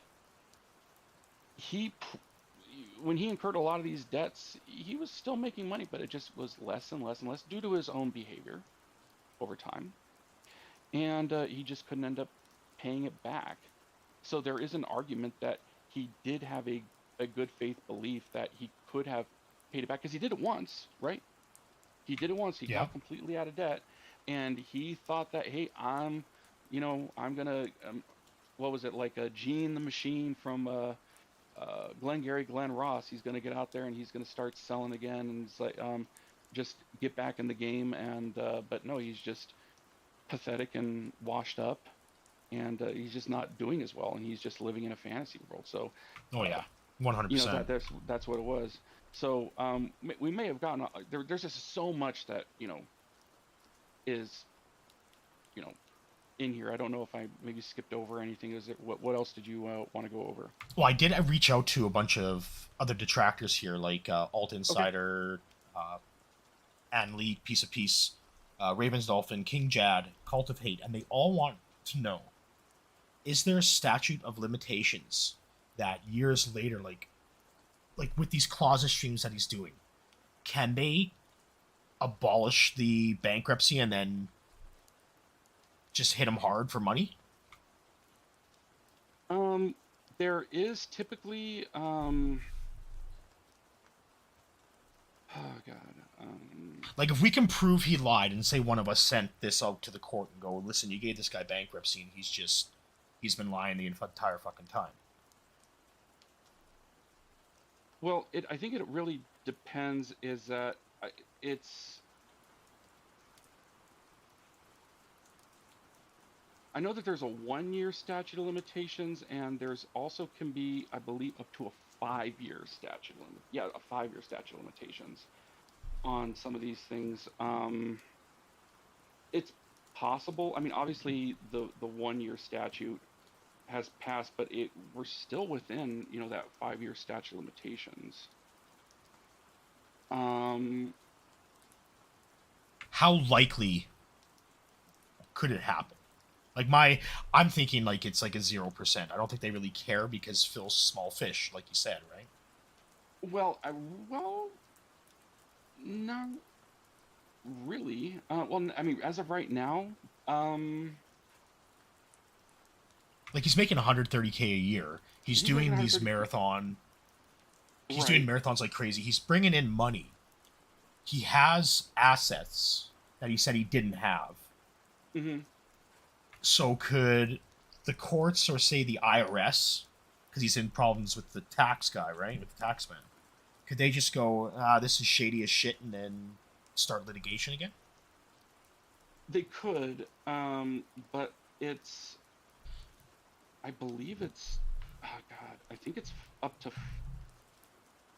depending on why they want to do it. There's a 1 year statute. There's a 1, 3, and 5.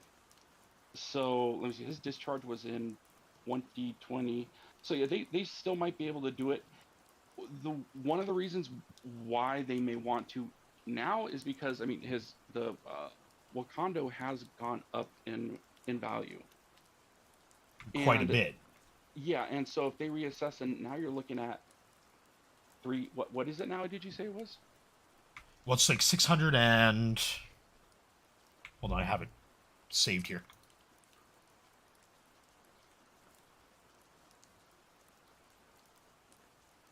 So right now it comes out to $638,205 is what it's assessed at. Mm-hmm. So that's 600. nearly almost that's close to $400,000 increase. It was bought for $265 on May 22nd, 2014.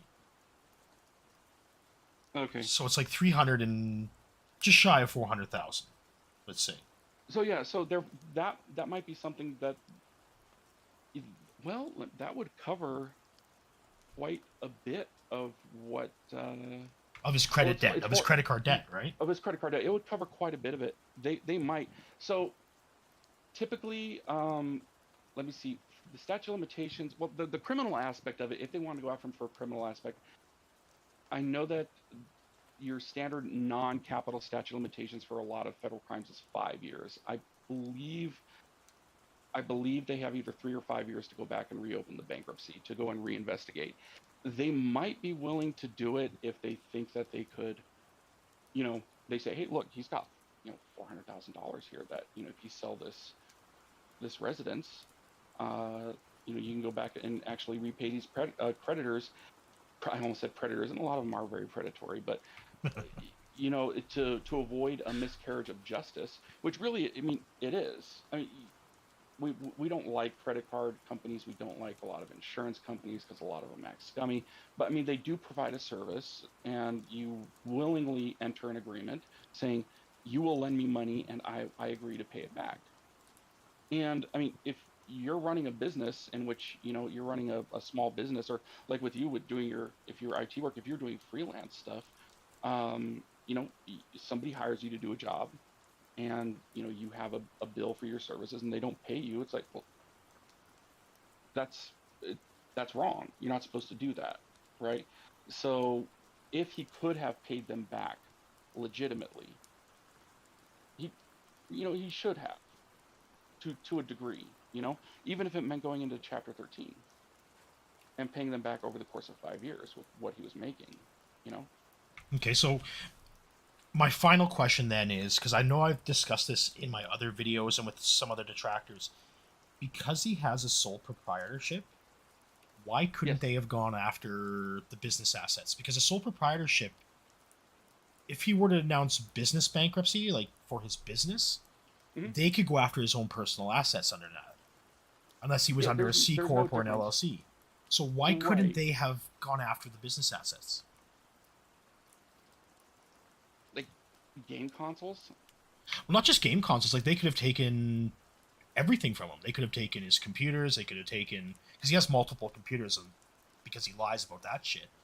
But they Mhm. could have gone after, because like he was listing everything as, oh, that's for the business. That's for the business. That's for the Right. business. So if they so one of the things that you have to look at is, if we take this stuff away from him, can he still continue to make a living afterwards? All right. And for a lot of these little electronics, it would be, well, if we took things like the PS Vita or PSP and Xbox 360, PlayStation 3, some of these things are non-functional. What the hell are you going to do with them? Yeah. What's the burden of actually trying to sell them for what? uh, just it would just cost more trying to sell some of these things, and you're not going to get a lot in return. And then what are you doing? You're distributing pennies to each of the creditors. And so but if they were to take his newer consoles, the Switch, PlayStation 4, PlayStation, what, did he have the PlayStation 5 by that time? Yes, because Yeah, no. yeah. Yeah, he Well, did. Yeah, he did. Yeah, he did. yeah, Xbox Series X. He needs those directly. So he could, there you do have things like tools of, you could possibly qualify it as a tool of the trade, saying that I need to, as an exemption, saying I need these because these are the ones that I'm currently playing right now to make money. If I don't have these, I can't make money as effectively. So the ones that have the most value would be the ones that would be protected under exemptions. So gone. It's like, And plus, he can exempt.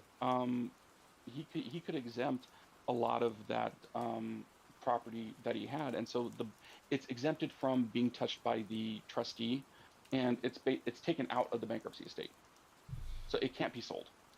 So as long as it was a legitimate exemption, yeah, it could have been sold, but it's exempt. It just can't touch it, unfortunately. So You know? basically, what you're saying is that, like, out of everything, the bankruptcy court just failed.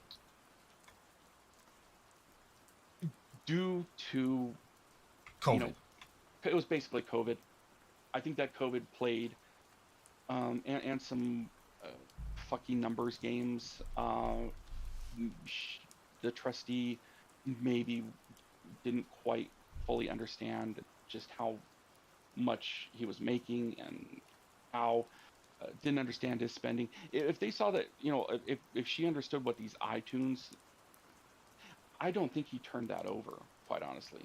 Oh no, because he didn't turn over the PayPal documents Well, not on the just first the PayPal thing, right? documents. A lot of the iTunes credits were from his Bank of America account.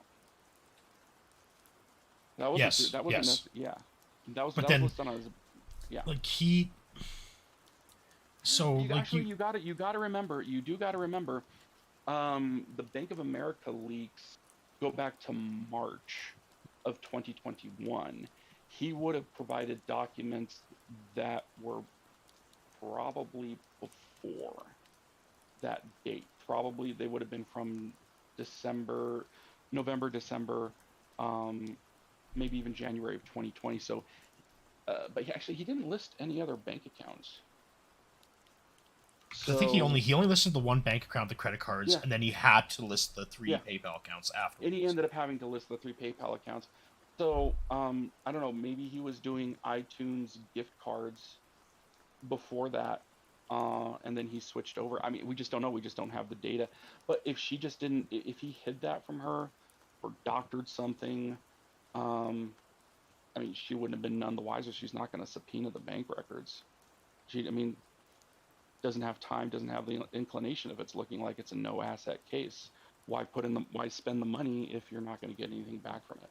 True, right? Yeah. But so, like, Ravens often asked, like, because this week Phil let it slip. He made that big lie about how he had, like, Booth stole $9,000 out of some secret bank accounts or whatever, right? Like, if somebody were to give that to the bankruptcy court and go, look, these are the Twitch leaks, these are the bank leaks, he's making this much money.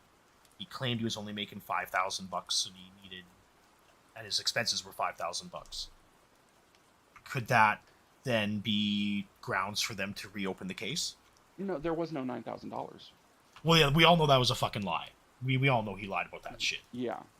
I think that mainly is that if they saw that what he was spending a lot of his money on, and he included these things like these gotcha, that a lot of his WWE champions play in with his and qualifying as a quote unquote business expense, that might be something. It's going to be a totality of the circumstances. They're going to have to look like, okay, what did he do?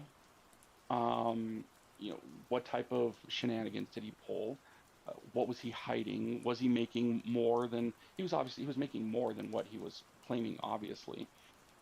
And it really looks like he just counted everything as a business expense. Yeah, and we know that because everything came Yeah. up to it's for the business. It's for the business. Exactly.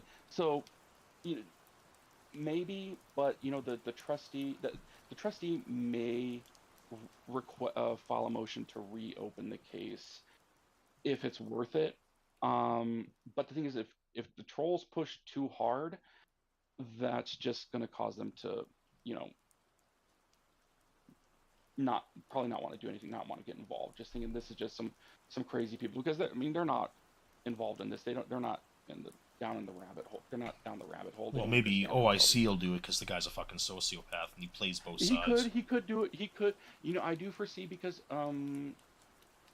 OIC, I foresee him wanting to, because he's in Washington, right? Yeah, he's in Washington. Yeah. Having him having Phil live on his couch. I think Phil would rather live under a bridge than live on OIC's couch, even if it meant a roof over his head. Well, OIC's tried to actually get together with him for like coffee and shit, yeah. and Phil's just shot him down, right?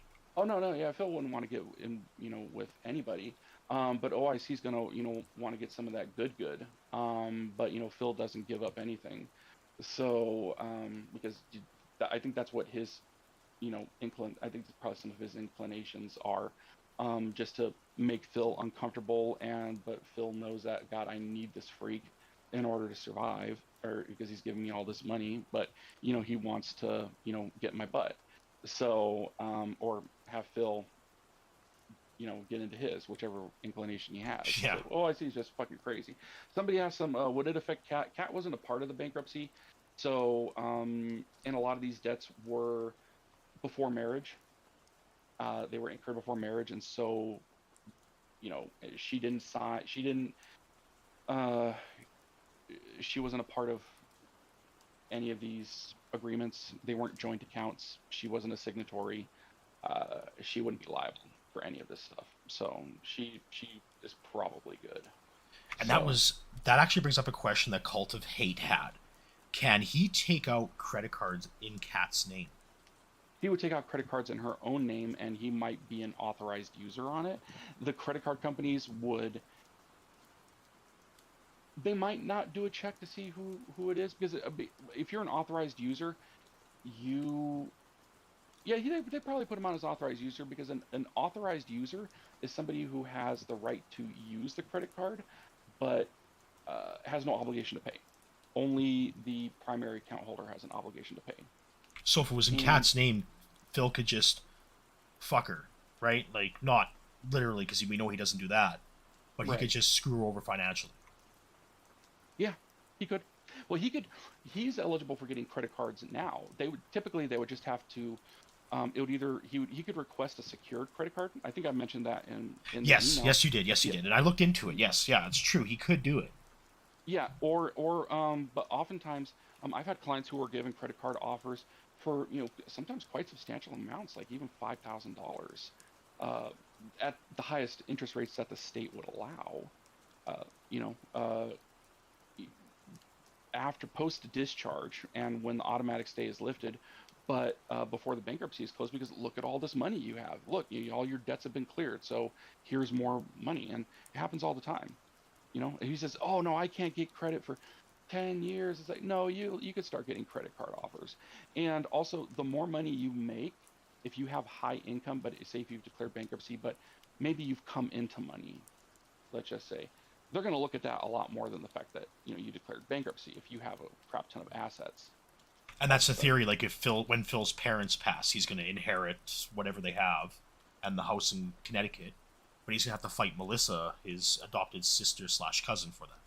I don't. Was that an official adoption? Was that a legal adoption that they went through? I have no idea, but that's just like, Yeah. because I think because the uncle that passed away that Phil accused of being like the crackhead, drug addict, and everything, that was his daughter, and she had nobody else, so the family brought her in. I think that's how it went down. Yeah. But again, like, I do believe Phil would fight her. Like, if they had a will and they split it between Phil and her, I think Phil would fight her for it. That would be kind of a losing contest. I mean, I also do some estate planning, and as long as, oh, actually, quick thing, could they have taken the car? Um, like I said, the declaring bankruptcy can be considered a breach of contract for a lot of loans, either mortgages or car notes. And so they could repossess the car just by declaring bankruptcy, even if you were current on the payments. They want to go and protect the asset, and so they'll just go and repossess it. And it just depends if it's in there. If it's in the contract saying that they will do it, then yeah, you might have to reaffirm or take the risk of them taking the car. They might not do it if they think that, yeah, they're making the payments, they're going to continue to make the payments, they haven't struggled, might as well let them ride it out. But the problem is that if you stop making payments, they can only take the car. They can't sue you to get anything, any of the money that you owe back. So they just have to settle with the car, and that's it. So Okay, so we're Um, coming. so let me just, but him fighting Melissa, he'd have to hire a lawyer uh, to fight her on it, and he'd have to have a damn good reason why she wouldn't be included if they had a will or a trust set up in which they equally divide. Well, actually, to equally divide their estate, and that attorney is going to be paid out of the estate. They're gonna when stuff is going to get sold, and they're going to get their money in the end. It's going to typically it's a contingency fee basis, based upon the size of the estate. So they're just going to draw money out of that. There could be bank accounts. Literally, there could be bank accounts that could be locked up in a probate fight, and lawyers can submit fees, and they could just go raid that account and just take their fees right out of it, and just depletes what you get in the end. Yeah. Okay, I got So one. yeah, go ahead. No, no, go ahead. Go ahead. Finish. No, and it would just be, it would be, oh God, he could do it, but he would just be probably, screwing himself if he did. If Yeah. he did that.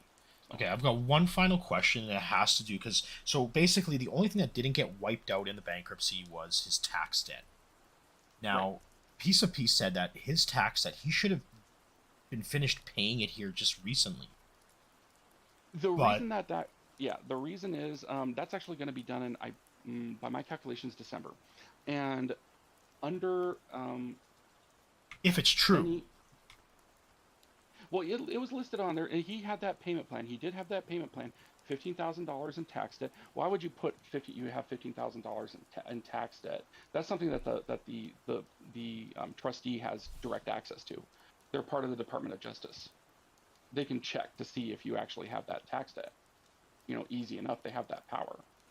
And she'd probably be questioning, why are you putting that you owe this much money when you actually don't, right? That's kind of unusual to do. So I do believe that, because it's just so bizarre. And the trustee probably would have called it out too. It's like, why are you naming this? $15,000, $500 a month. Automatic stay applies even to the government's collection efforts. So he could voluntarily pay his tax debt, which he did once. He did make one payment during the pendency of the bankruptcy. It was in March. And the reason that after the bankruptcy, he was saying, "Oh, I got to get back on this payment plan because the bankruptcy canceled it." No, actually, on the IRS's website, they say that bankruptcy does not. It only suspends the collection efforts. It doesn't actually cancel yes, or terminate the repayment plan that he has. So he lied about that flat out. He flat out lied about that. Um, and so he says, "Oh, I need to get a lawyer to get me back on the repayment plan and talk to them and do X, Y, and Z." And say, no, he didn't. It was still there. The IRS was closed because of COVID, and their enforcement and collections unit was closed until it was either July or August, and he started repaying in September of 2020.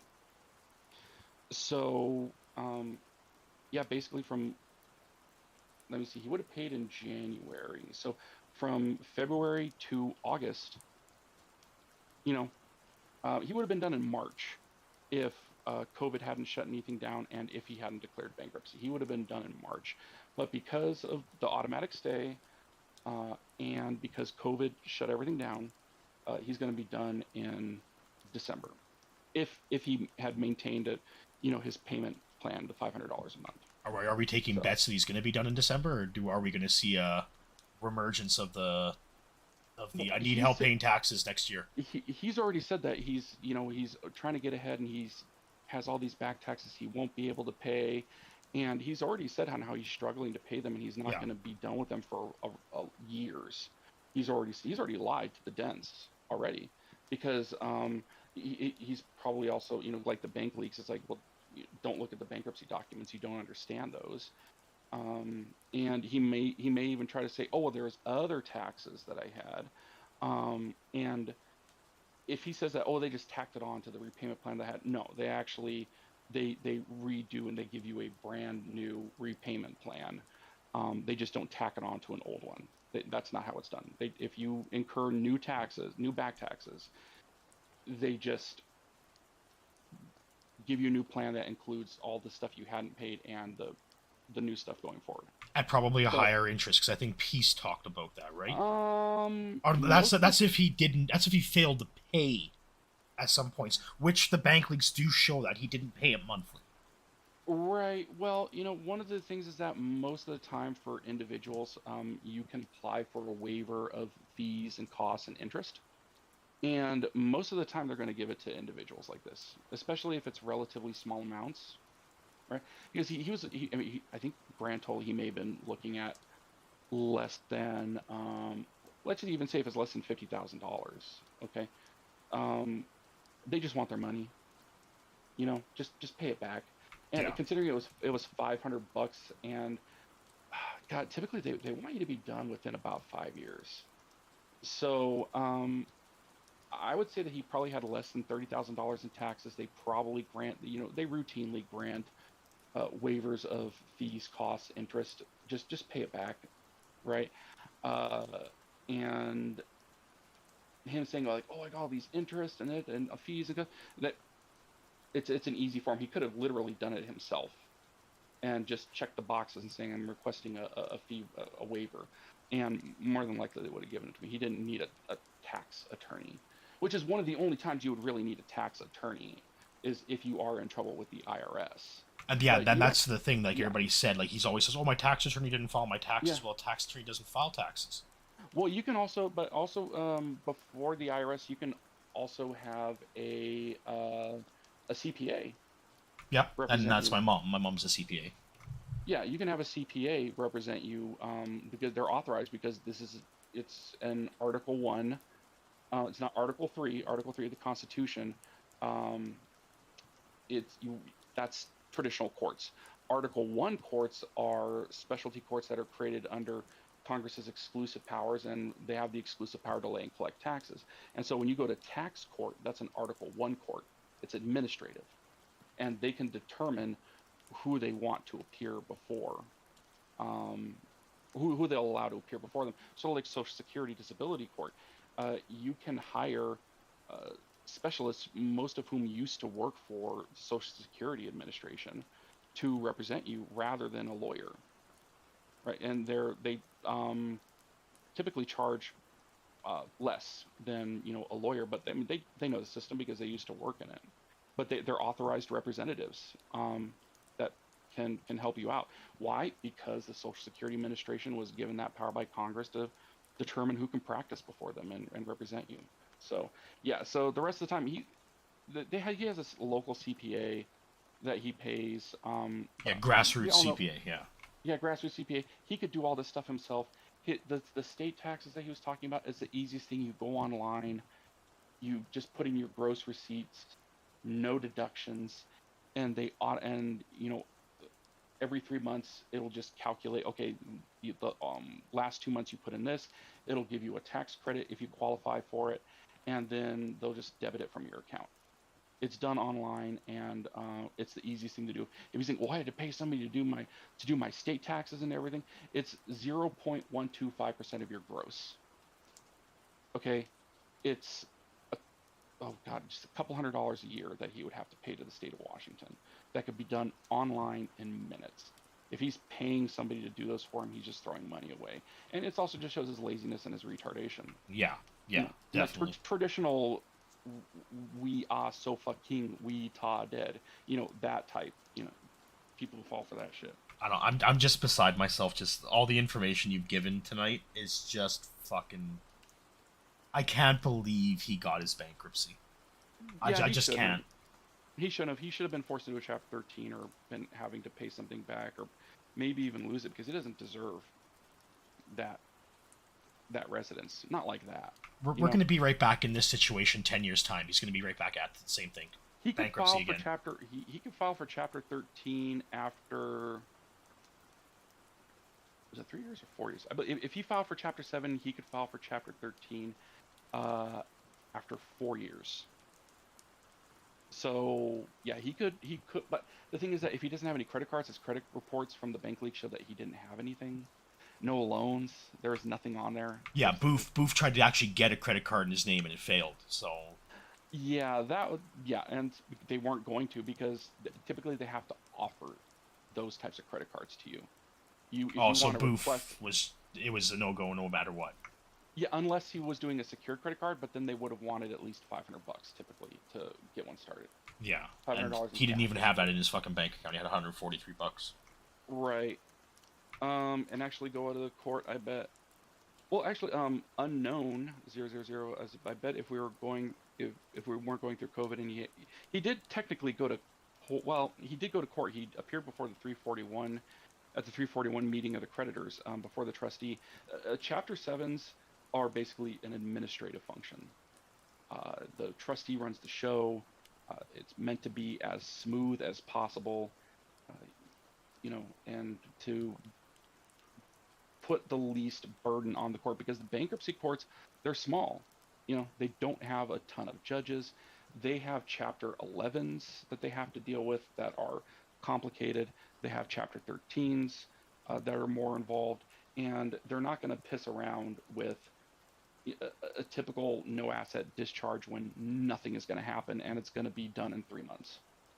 They're not going to bother themselves with that. And then Congress allows the bankruptcy courts to do that because they have, Article 1, Section 8. It's bankruptcy's exclusive power of Congress. They could even eliminate bankruptcy if they wanted to altogether. That would suck, but they could if they wanted to.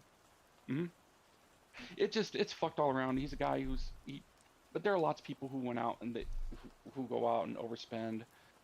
There are people who got, during the credit crunch, who got too much house than they could afford and were making easy money and sort of got sucked into the same thing. They weren't necessarily bad people, but sort of like Phil, they thought that, the good times would just keep on coming, and they didn't.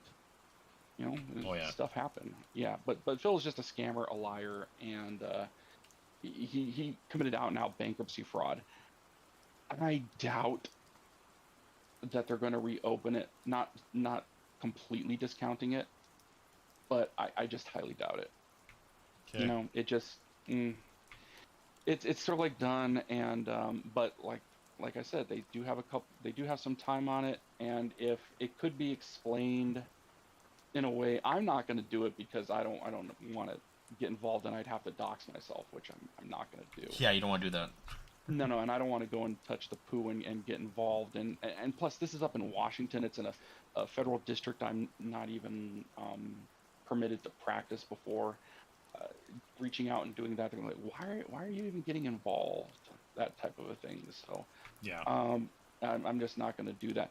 But if they see that there's some value there, and that they lied about a lot of stuff, they might. I would say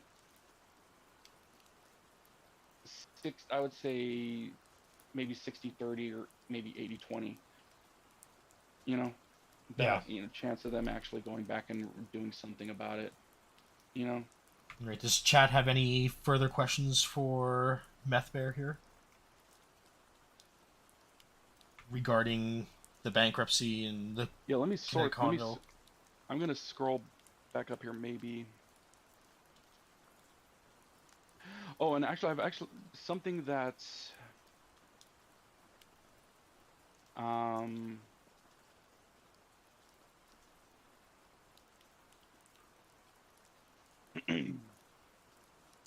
something that a lot of people actually wonder about, like, what if Kat divorces him? It's like, oh, she's going to get half the condo. It's Washington's a community property state, okay, just like California. But the thing is that the condo was purchased before marriage, so he, under every circumstance, he will retain sole ownership of the condo. She's probably entitled to her community share of the increased value from the date of marriage. So when they got married in April of, was it 2019? Was it 2019? So whatever. So basically, you base it off of how much was the house worth when they got married, and then you recalculate at a later date, and it would either be at the time that she left or at the time the asset is divided, and they would take, like, how much is the difference? Like how much did the value grow? And they would take half of that, and she would be entitled to that. One of the ways that he could get out from under that is either sell the damn thing and she gets her share, or he refinances and, boom, she just gets a portion of that, or he just pays her off in payments. So he's not going to lose it because of that, but he might end up owing Cat a big chunk of money. From what you said, the bankrupt of the Wakanda was in the $400,000 range, and now it's in the $600,000 range. He can end up owing her $100,000 at minimum in divorce, just based on the increased value of the community property. So, she may want to consider. But I mean, the chances of Phil refining right now are none. Yeah, he's not going to do that. He's not going to get it, so she's basically stuck. So, that could have been something, is that he just ran everything up and declared bankruptcy knowing that he couldn't refi. And, if she left, it's sort of like, how are you going to get paid? Right? We're going to have to sell the thing. And,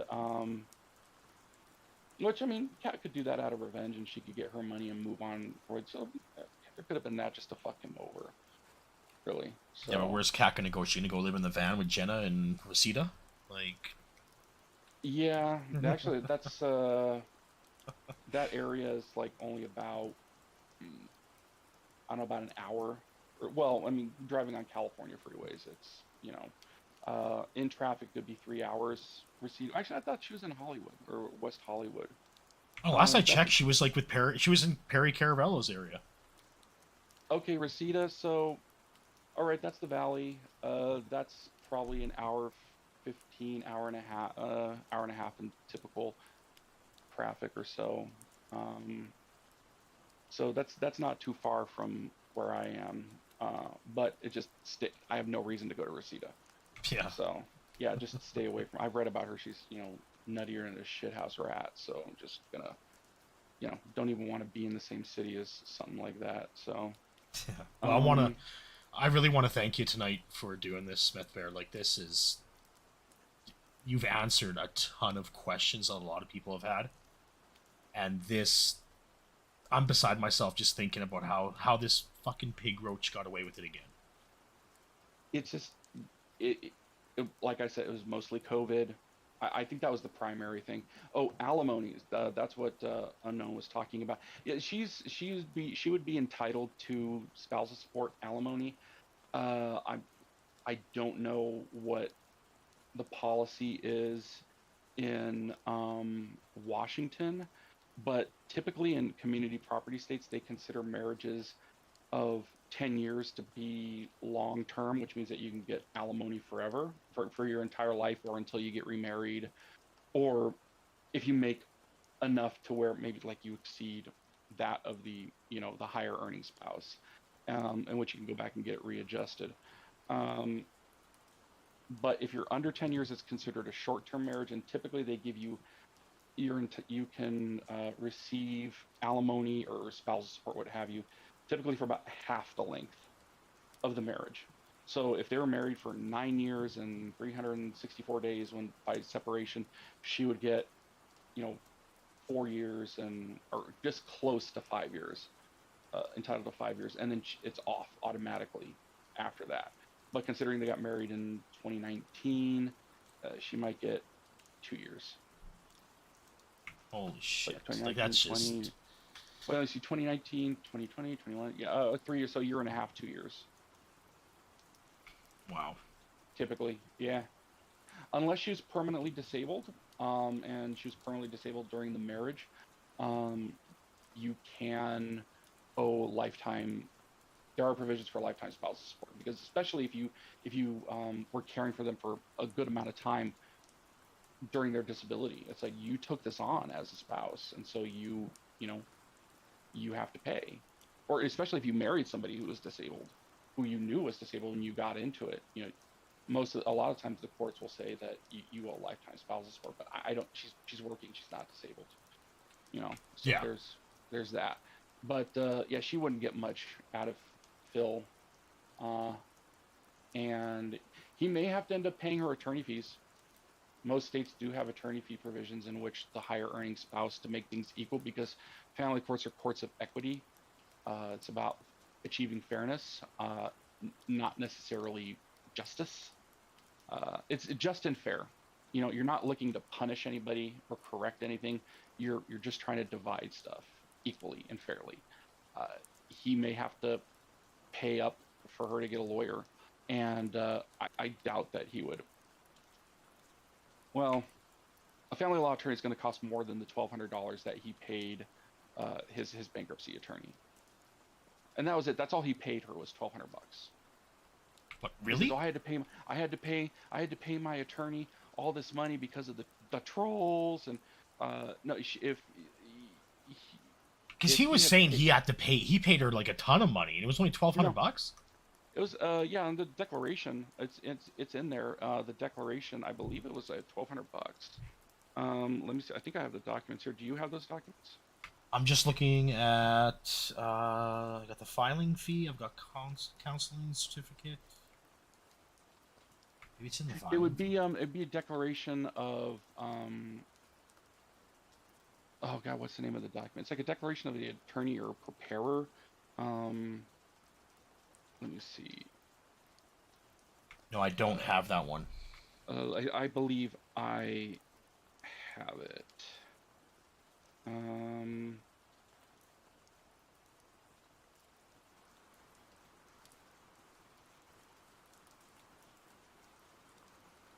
Where's the petition?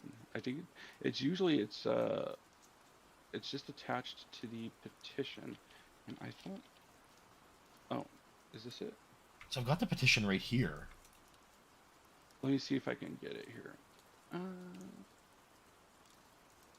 Oops. Okay, yeah, disclosure of compensation of attorney for debtors. Yeah, I see it right here, $1,200. Okay. Yeah. $1,200. So if she were to have been paid more after that new contract, she would have had to disclose it to the bankruptcy court, and she never did that. So either she violated local bankruptcy rules and, you know, or rules of professional conduct by failing to disclose that, or, you know, that's what she got was the $1,200. And just looking at the timetable, there was no extra work. She did what she was paid to do. And that's a typical going rate between $1,200 and $1,500 for an attorney to do your no asset Chapter 7. That's a reasonable rate. You know, he was. Yeah, that is interesting, Alfred. Like, what was that? Well, what you said there about her not declaring it or whatever. No, I don't. I think that she would have. But the thing is that there was no reason for her to be paid more. He was just lying, saying, "Oh, I had to pay. It cost me all this money, and I had to pay my attorney to do the X, Y, and Z, and all these extra attorney fees." No, there weren't any. Yeah. He went right on schedule. There was no other. She wasn't even set to argue relief from automatic stay. I think that's actually specifically exempted because they knew that they were going to be going after. Wow. Again, okay. Judicial lien avoidances. It's a by agreement. Item 6, by agreement with the debtor, the above disclosed fee does not include for the following services: relief from state actions or other adversary proceedings. So she wasn't even going to touch the Connecticut condo foreclosure thing. She was just, because they already planned on letting it go. So she wasn't paid for it. So when he was saying he was under litigation with it, and everybody assuming he was still under litigation, it was all full of shit. It was already gone. Yeah, it's been gone since, let me see, when did that end up getting finished up? I think it was in May, actually. It was towards the end of May that it was in May because he defaulted, and so they just went and did a clerk's judgment. They didn't really have to see a judge because there was no response, and all they were really could ask for was just seizing the property, and that's what they got. So it was all done in, I believe it was at the end of May of the same year when he got the same month he got So the discharge. 2020. 2020, yeah. Yeah, Holy shit. end of May 2020, it was done. There's been no activity on the case since, Wow. and there's been no action filed to recover any deficiency because it's been discharged. It was discharged in bankruptcy. They're just limited to getting the collateral and doing something with it. You know. Well, Booth, Booth, METH BEAR, you have answered everything for me. Yeah, well, I did. So And it was, again, it was an honor to have you on tonight to do this, because I know a lot of people were questioning everything, and now it's basically put to bed. Like, we know that the bankruptcy is full of shit, and he got covered his ass on that. He got away from the Connecticut condo, covered his ass on that, and yeah. What was it here saying that the $3,000? That's really, I mean, there was no money in there. It was just him lying. It's not. I mean, it would just, they could probably use it if they want to question just his general credibility, but later on. But that's it. He didn't actually have any money stolen. He didn't need to hire an attorney for the because of the bank leaks. They literally could have he could have called them up and within an hour had everything transferred over. And so he was just making stuff up for sympathy. And they say, "Oh, look, I have the bill. I have this attorney bill." One, if he had come to me, I would have asked him, "Okay, so let's talk about your financial situation. What about credit cards? Did they get into your credit cards? Did they spend anything?" "I don't have any credit cards." "Why not?" It's like, "Because I had bankruptcy." "You're bankrupt." I wouldn't have sent him a bill. I would have gotten a retainer up front and not put him on a payment plan to touch this thing. And one, I would have said, call your bank. And Bank of America has some of the finest protections available for consumers. Actually, they game the phone system, yes, but if something happens, they replace it. They get you. They go in there. They get you a new card. They will replace money.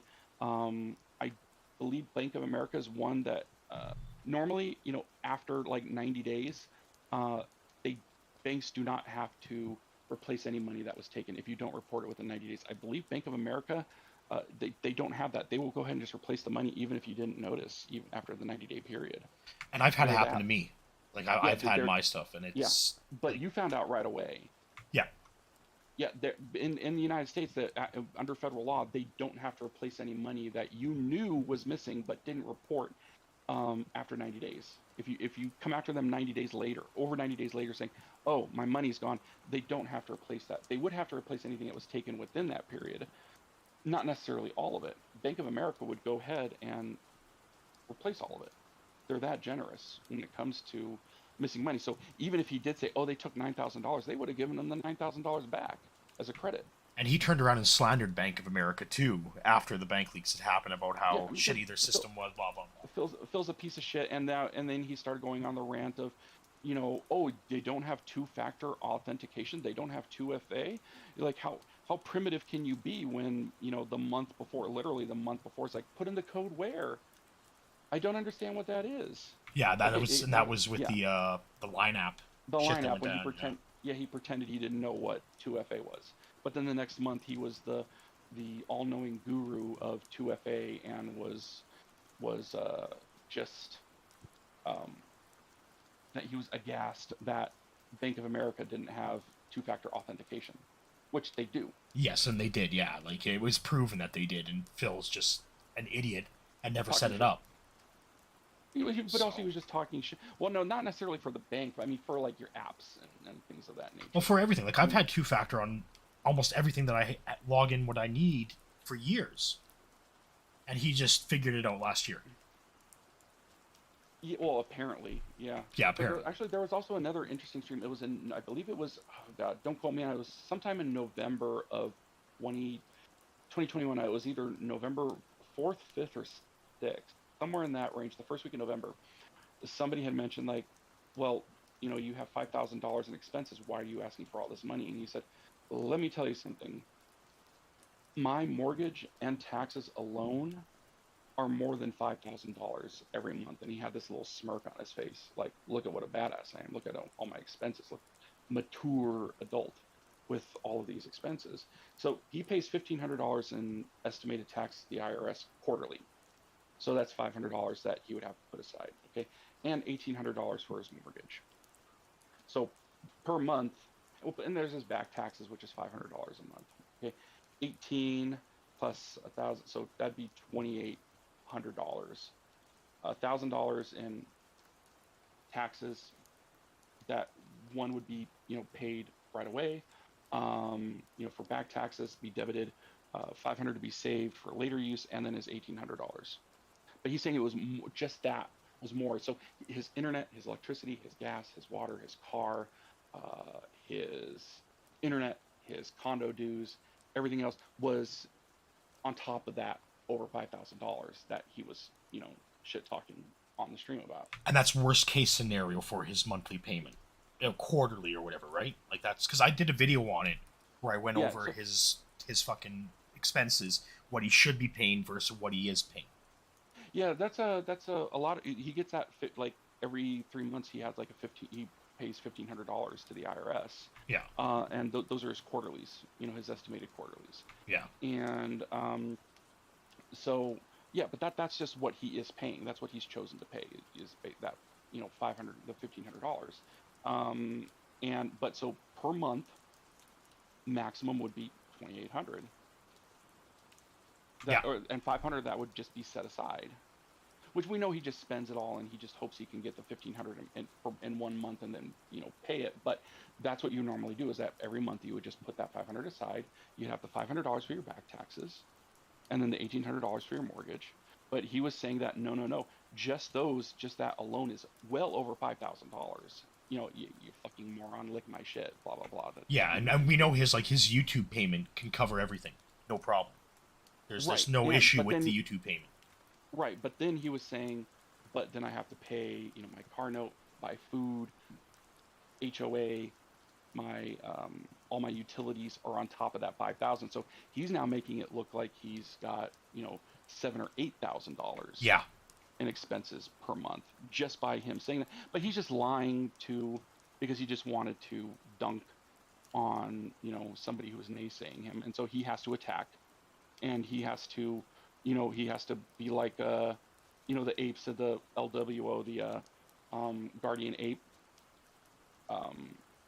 video, that masterpiece, chef's kiss. Actually, I screamed at Ann Leet to play that. I was like, play LWO Guardian Ape, god damn it. And so we ended up watching that. And there was the scene there where Tim Curry was getting pummeled, by all these ravenous apes and everything. And so that's what Phil is. He's just a retarded ravenous ape, and somebody just looks at him funny, he just goes crazy and just rips them apart. That's reactionary, harsh. Well, on the internet, in person he cowers and cries, right?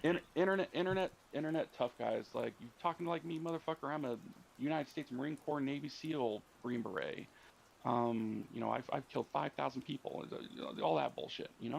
That's what he's like, and that's what he does to his pay pigs and anybody who disagrees with him. So, but that was his typical reaction, and he just had to dunk on him because they got the number from the bankruptcy documents, and he had to go and say no. But basically, he just said no, that's a lie.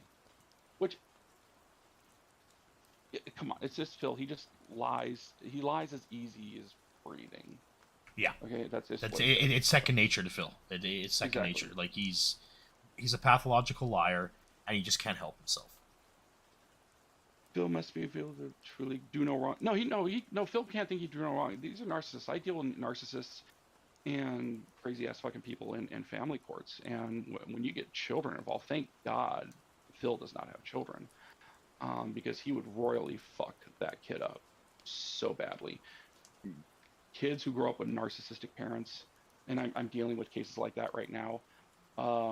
They can do no wrong. They won't admit it. Even if they do get into therapy, it could just vanish. Any progress that they make, if they do admit that they have a problem, therapy might help, but any progress that they make can disappear in a heartbeat. If you put a boot on their neck and force them to do it, they will comply until you remove the boot and then immediately go back to what they were doing, as if there was no effect. They were just parroting, saying, yes, I have this problem and blah, blah, blah. And then they'll go back to guilt tripping and mentally fucking with everybody around them, for their own. It's a mental illness. It's just inborn. It's just born in them. How you were raised and everything can affect, perhaps the severity of it. Oftentimes narcissists will have narcissistic parents, which I'm looking at Phil's mom, Golden Boy. Yeah, from that one video. Yeah, and so it's sort of like the Chris Watts, the guy who killed his family, and dumped him in the oil tanks and everything like that. His mom was like, "Oh, everybody just loved you." It's a harsh case. It was out of Colorado a couple years ago. Family annihilator. His mask slipped, killed his family, and showed really no compassion for his kids being dead, right?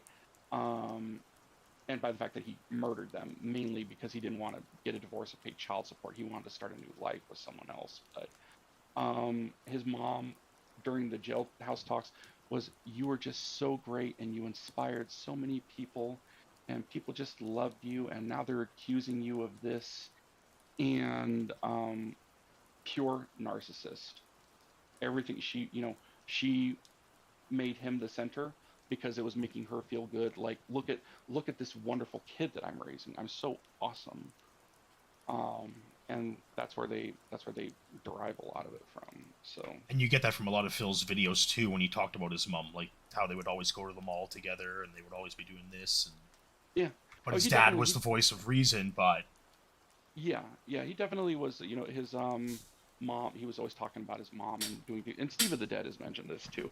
It's pretty clear. It's the mom was at least an enabler. I don't know if she's necessarily a narcissist herself, but she was an enabler. Well, she's the one that convinced Phil not to pay for the Connecticut condo too, right? Like he made. Well, that's at least what he said. I think he threw his mom under the bus. Yeah. My mom said it, and so anyway, yeah, we probably got to go off with the stream. If there's any part 2s or anything like that, if anybody wants to give Prophet here some other questions or other things come up, I'm always available to try to clarify things. But we need to be entertained by Phil's retardation here.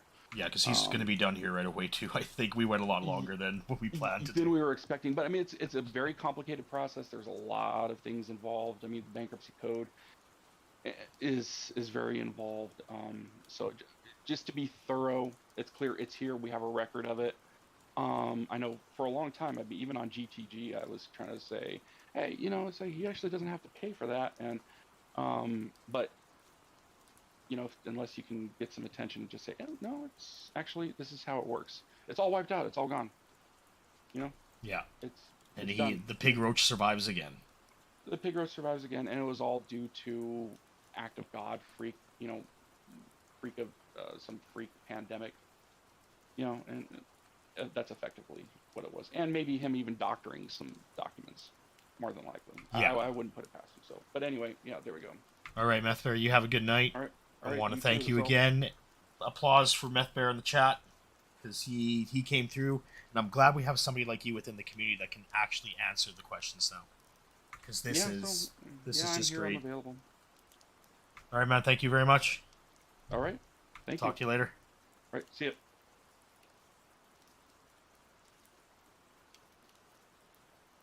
Well, there you have it.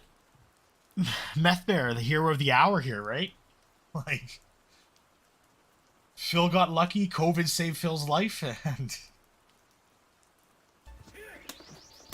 now we can finish watching Phil get his ass kicked. Oh my god. Yeah, so he's gonna keep jumping around and jabbing. Full screen suit. It's garbage like online that. gameplay you can't avoid. And look what we come back to. Just fucking toxic shit, right? He's wearing the hat, of course.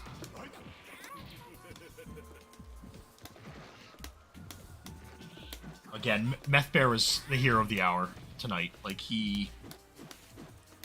I think he put to bed all the questions that's been happening.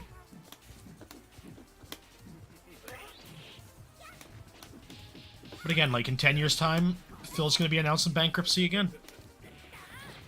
He ain't gonna change. Like METH BEAR and I talked about there. Like he's. I can't get my mood to come out. I can't get a super. I can't get a super.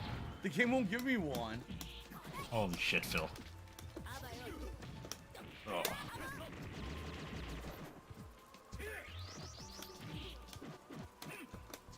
Again, I'm just sitting here. I'm shaking my head at everything METH BEAR told us here tonight. I just can't believe Phil got away with it. Like, oh, it just makes me so fucking angry. Damn! I had a machine gun, and as soon as it ended, I did a throw, and it worked. Point blank machine gun into throw. It seems like this is how a lot of people are playing this game. They're running away with certain characters and trying to take advantage of the netcode and just say, oh, cheap hit, cheap hit, cheap hit. Like he just kept trying to jump back, and if I try to get near him, do the dive move, or if not, wait and then just do super instant full screen super, which is really cheap online. Heather, I can understand. Anyway, this was He's rough done. this week, guys. He's done It tonight. was like, I'm sorry that we couldn't get more matches. I can't believe we only played like He- 2 matches of Street Fighter. There right? are people that Pretty do bad, need to and, do it, right? People that fall on you hard know, times. I hope it's not Phil a pattern, didn't fall but if on it hard keeps it times. up, like Phil next week, it caused happens his again, own I have to fucking think we have to problem. take measures, you know. We can't just be doing this every week and getting almost no matches. So, and Bison's hat came off. Even M. Bison is pissed. His hat came off. He was so upset. So all I can say is we got to try some different things. Like, for example, next week, we'll try again. If it ends up having an extended period of time where there's nothing going on, we could try the Xbox version. If that's not working, which it probably isn't, we could try playing PlayStation now? Street Fighter 3 Third Strike online on PS3, you know, emulated on PS5. Or we could try Super Street Fighter 2 Turbo HD Remix, or both. Wolf? Or you know, or nothing. If it really comes down to it and we can't get any matches, we might have to retire the idea of playing old school fighting games on Friday Night Fights, because this collection needs more players, and Capcom is so stupid they didn't put it on a fucking sale. I mean, how can you not tell your game is dying, your player base is dying? Look at anyone trying to play it and look at what we're going through, right? We'll play Fightcade, Phil. Like, all right, but we'll see what happens next week. I will still leave it for Friday night next week. Let's hope for the best. Thank you all. I mean, great amount of support tonight. You got 0 complaints from me. And thank you so much. We'll try it next week. fuck All you, right. Phil. All right, now everyone. That is it for tonight's stream. Jasper, you're just coming in here now, buddy? He's coming in here right now. Jasper, you missed the whole stream, buddy. You must have been dead asleep downstairs. Everyone wants to see you. Jasper, people want to see you. That's right, Heather. Hold He's on. like, nobody wants to play this game because it's not Street See Fighter. if we can get him up here. Uh-oh. You guys want to see Jasper, right? I want to see your phone is what I want to see again. Come on, Jasper, don't let us down. Here we go. Hold on.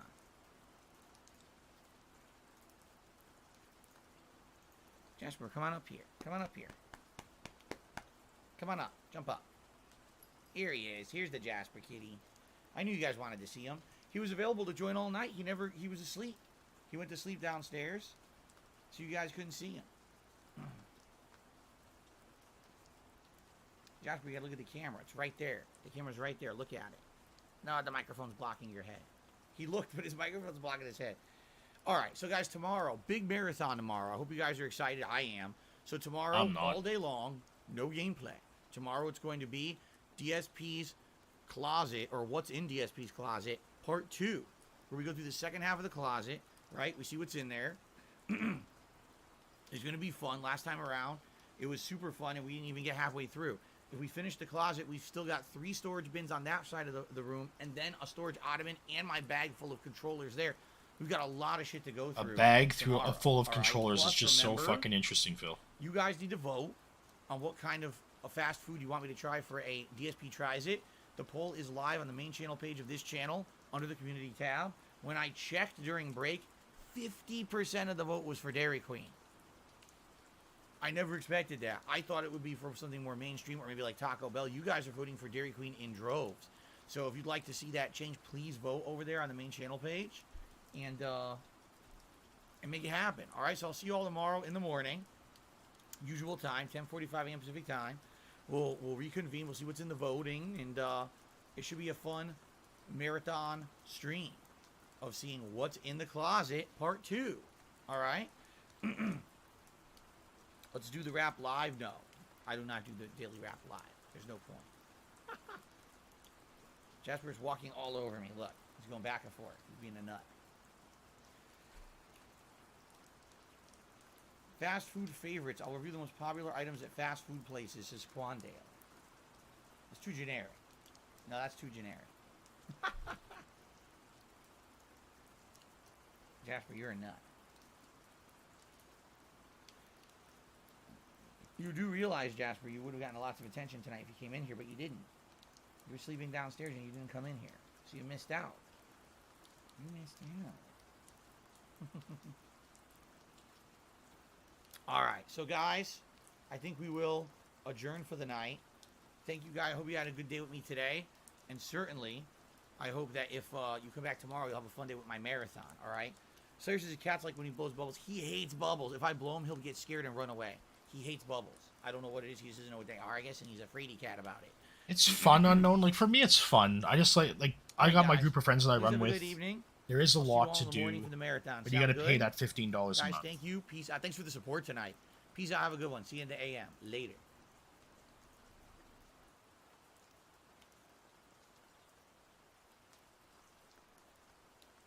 Okay, guys, so tomorrow I'm not going to be restreaming the marathon. I'm going to spend time with other detractors. So I hope Ann and Ludwig do a restream again together and hang out there for a bit. Probably jump over to Shinko and whoever else is doing it.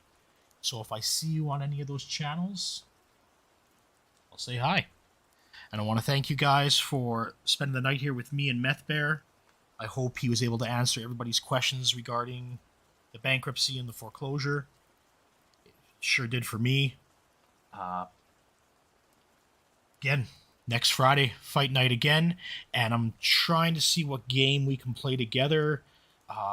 Probably do a video Sunday here, just try to get through fucking Rich's bullshit response.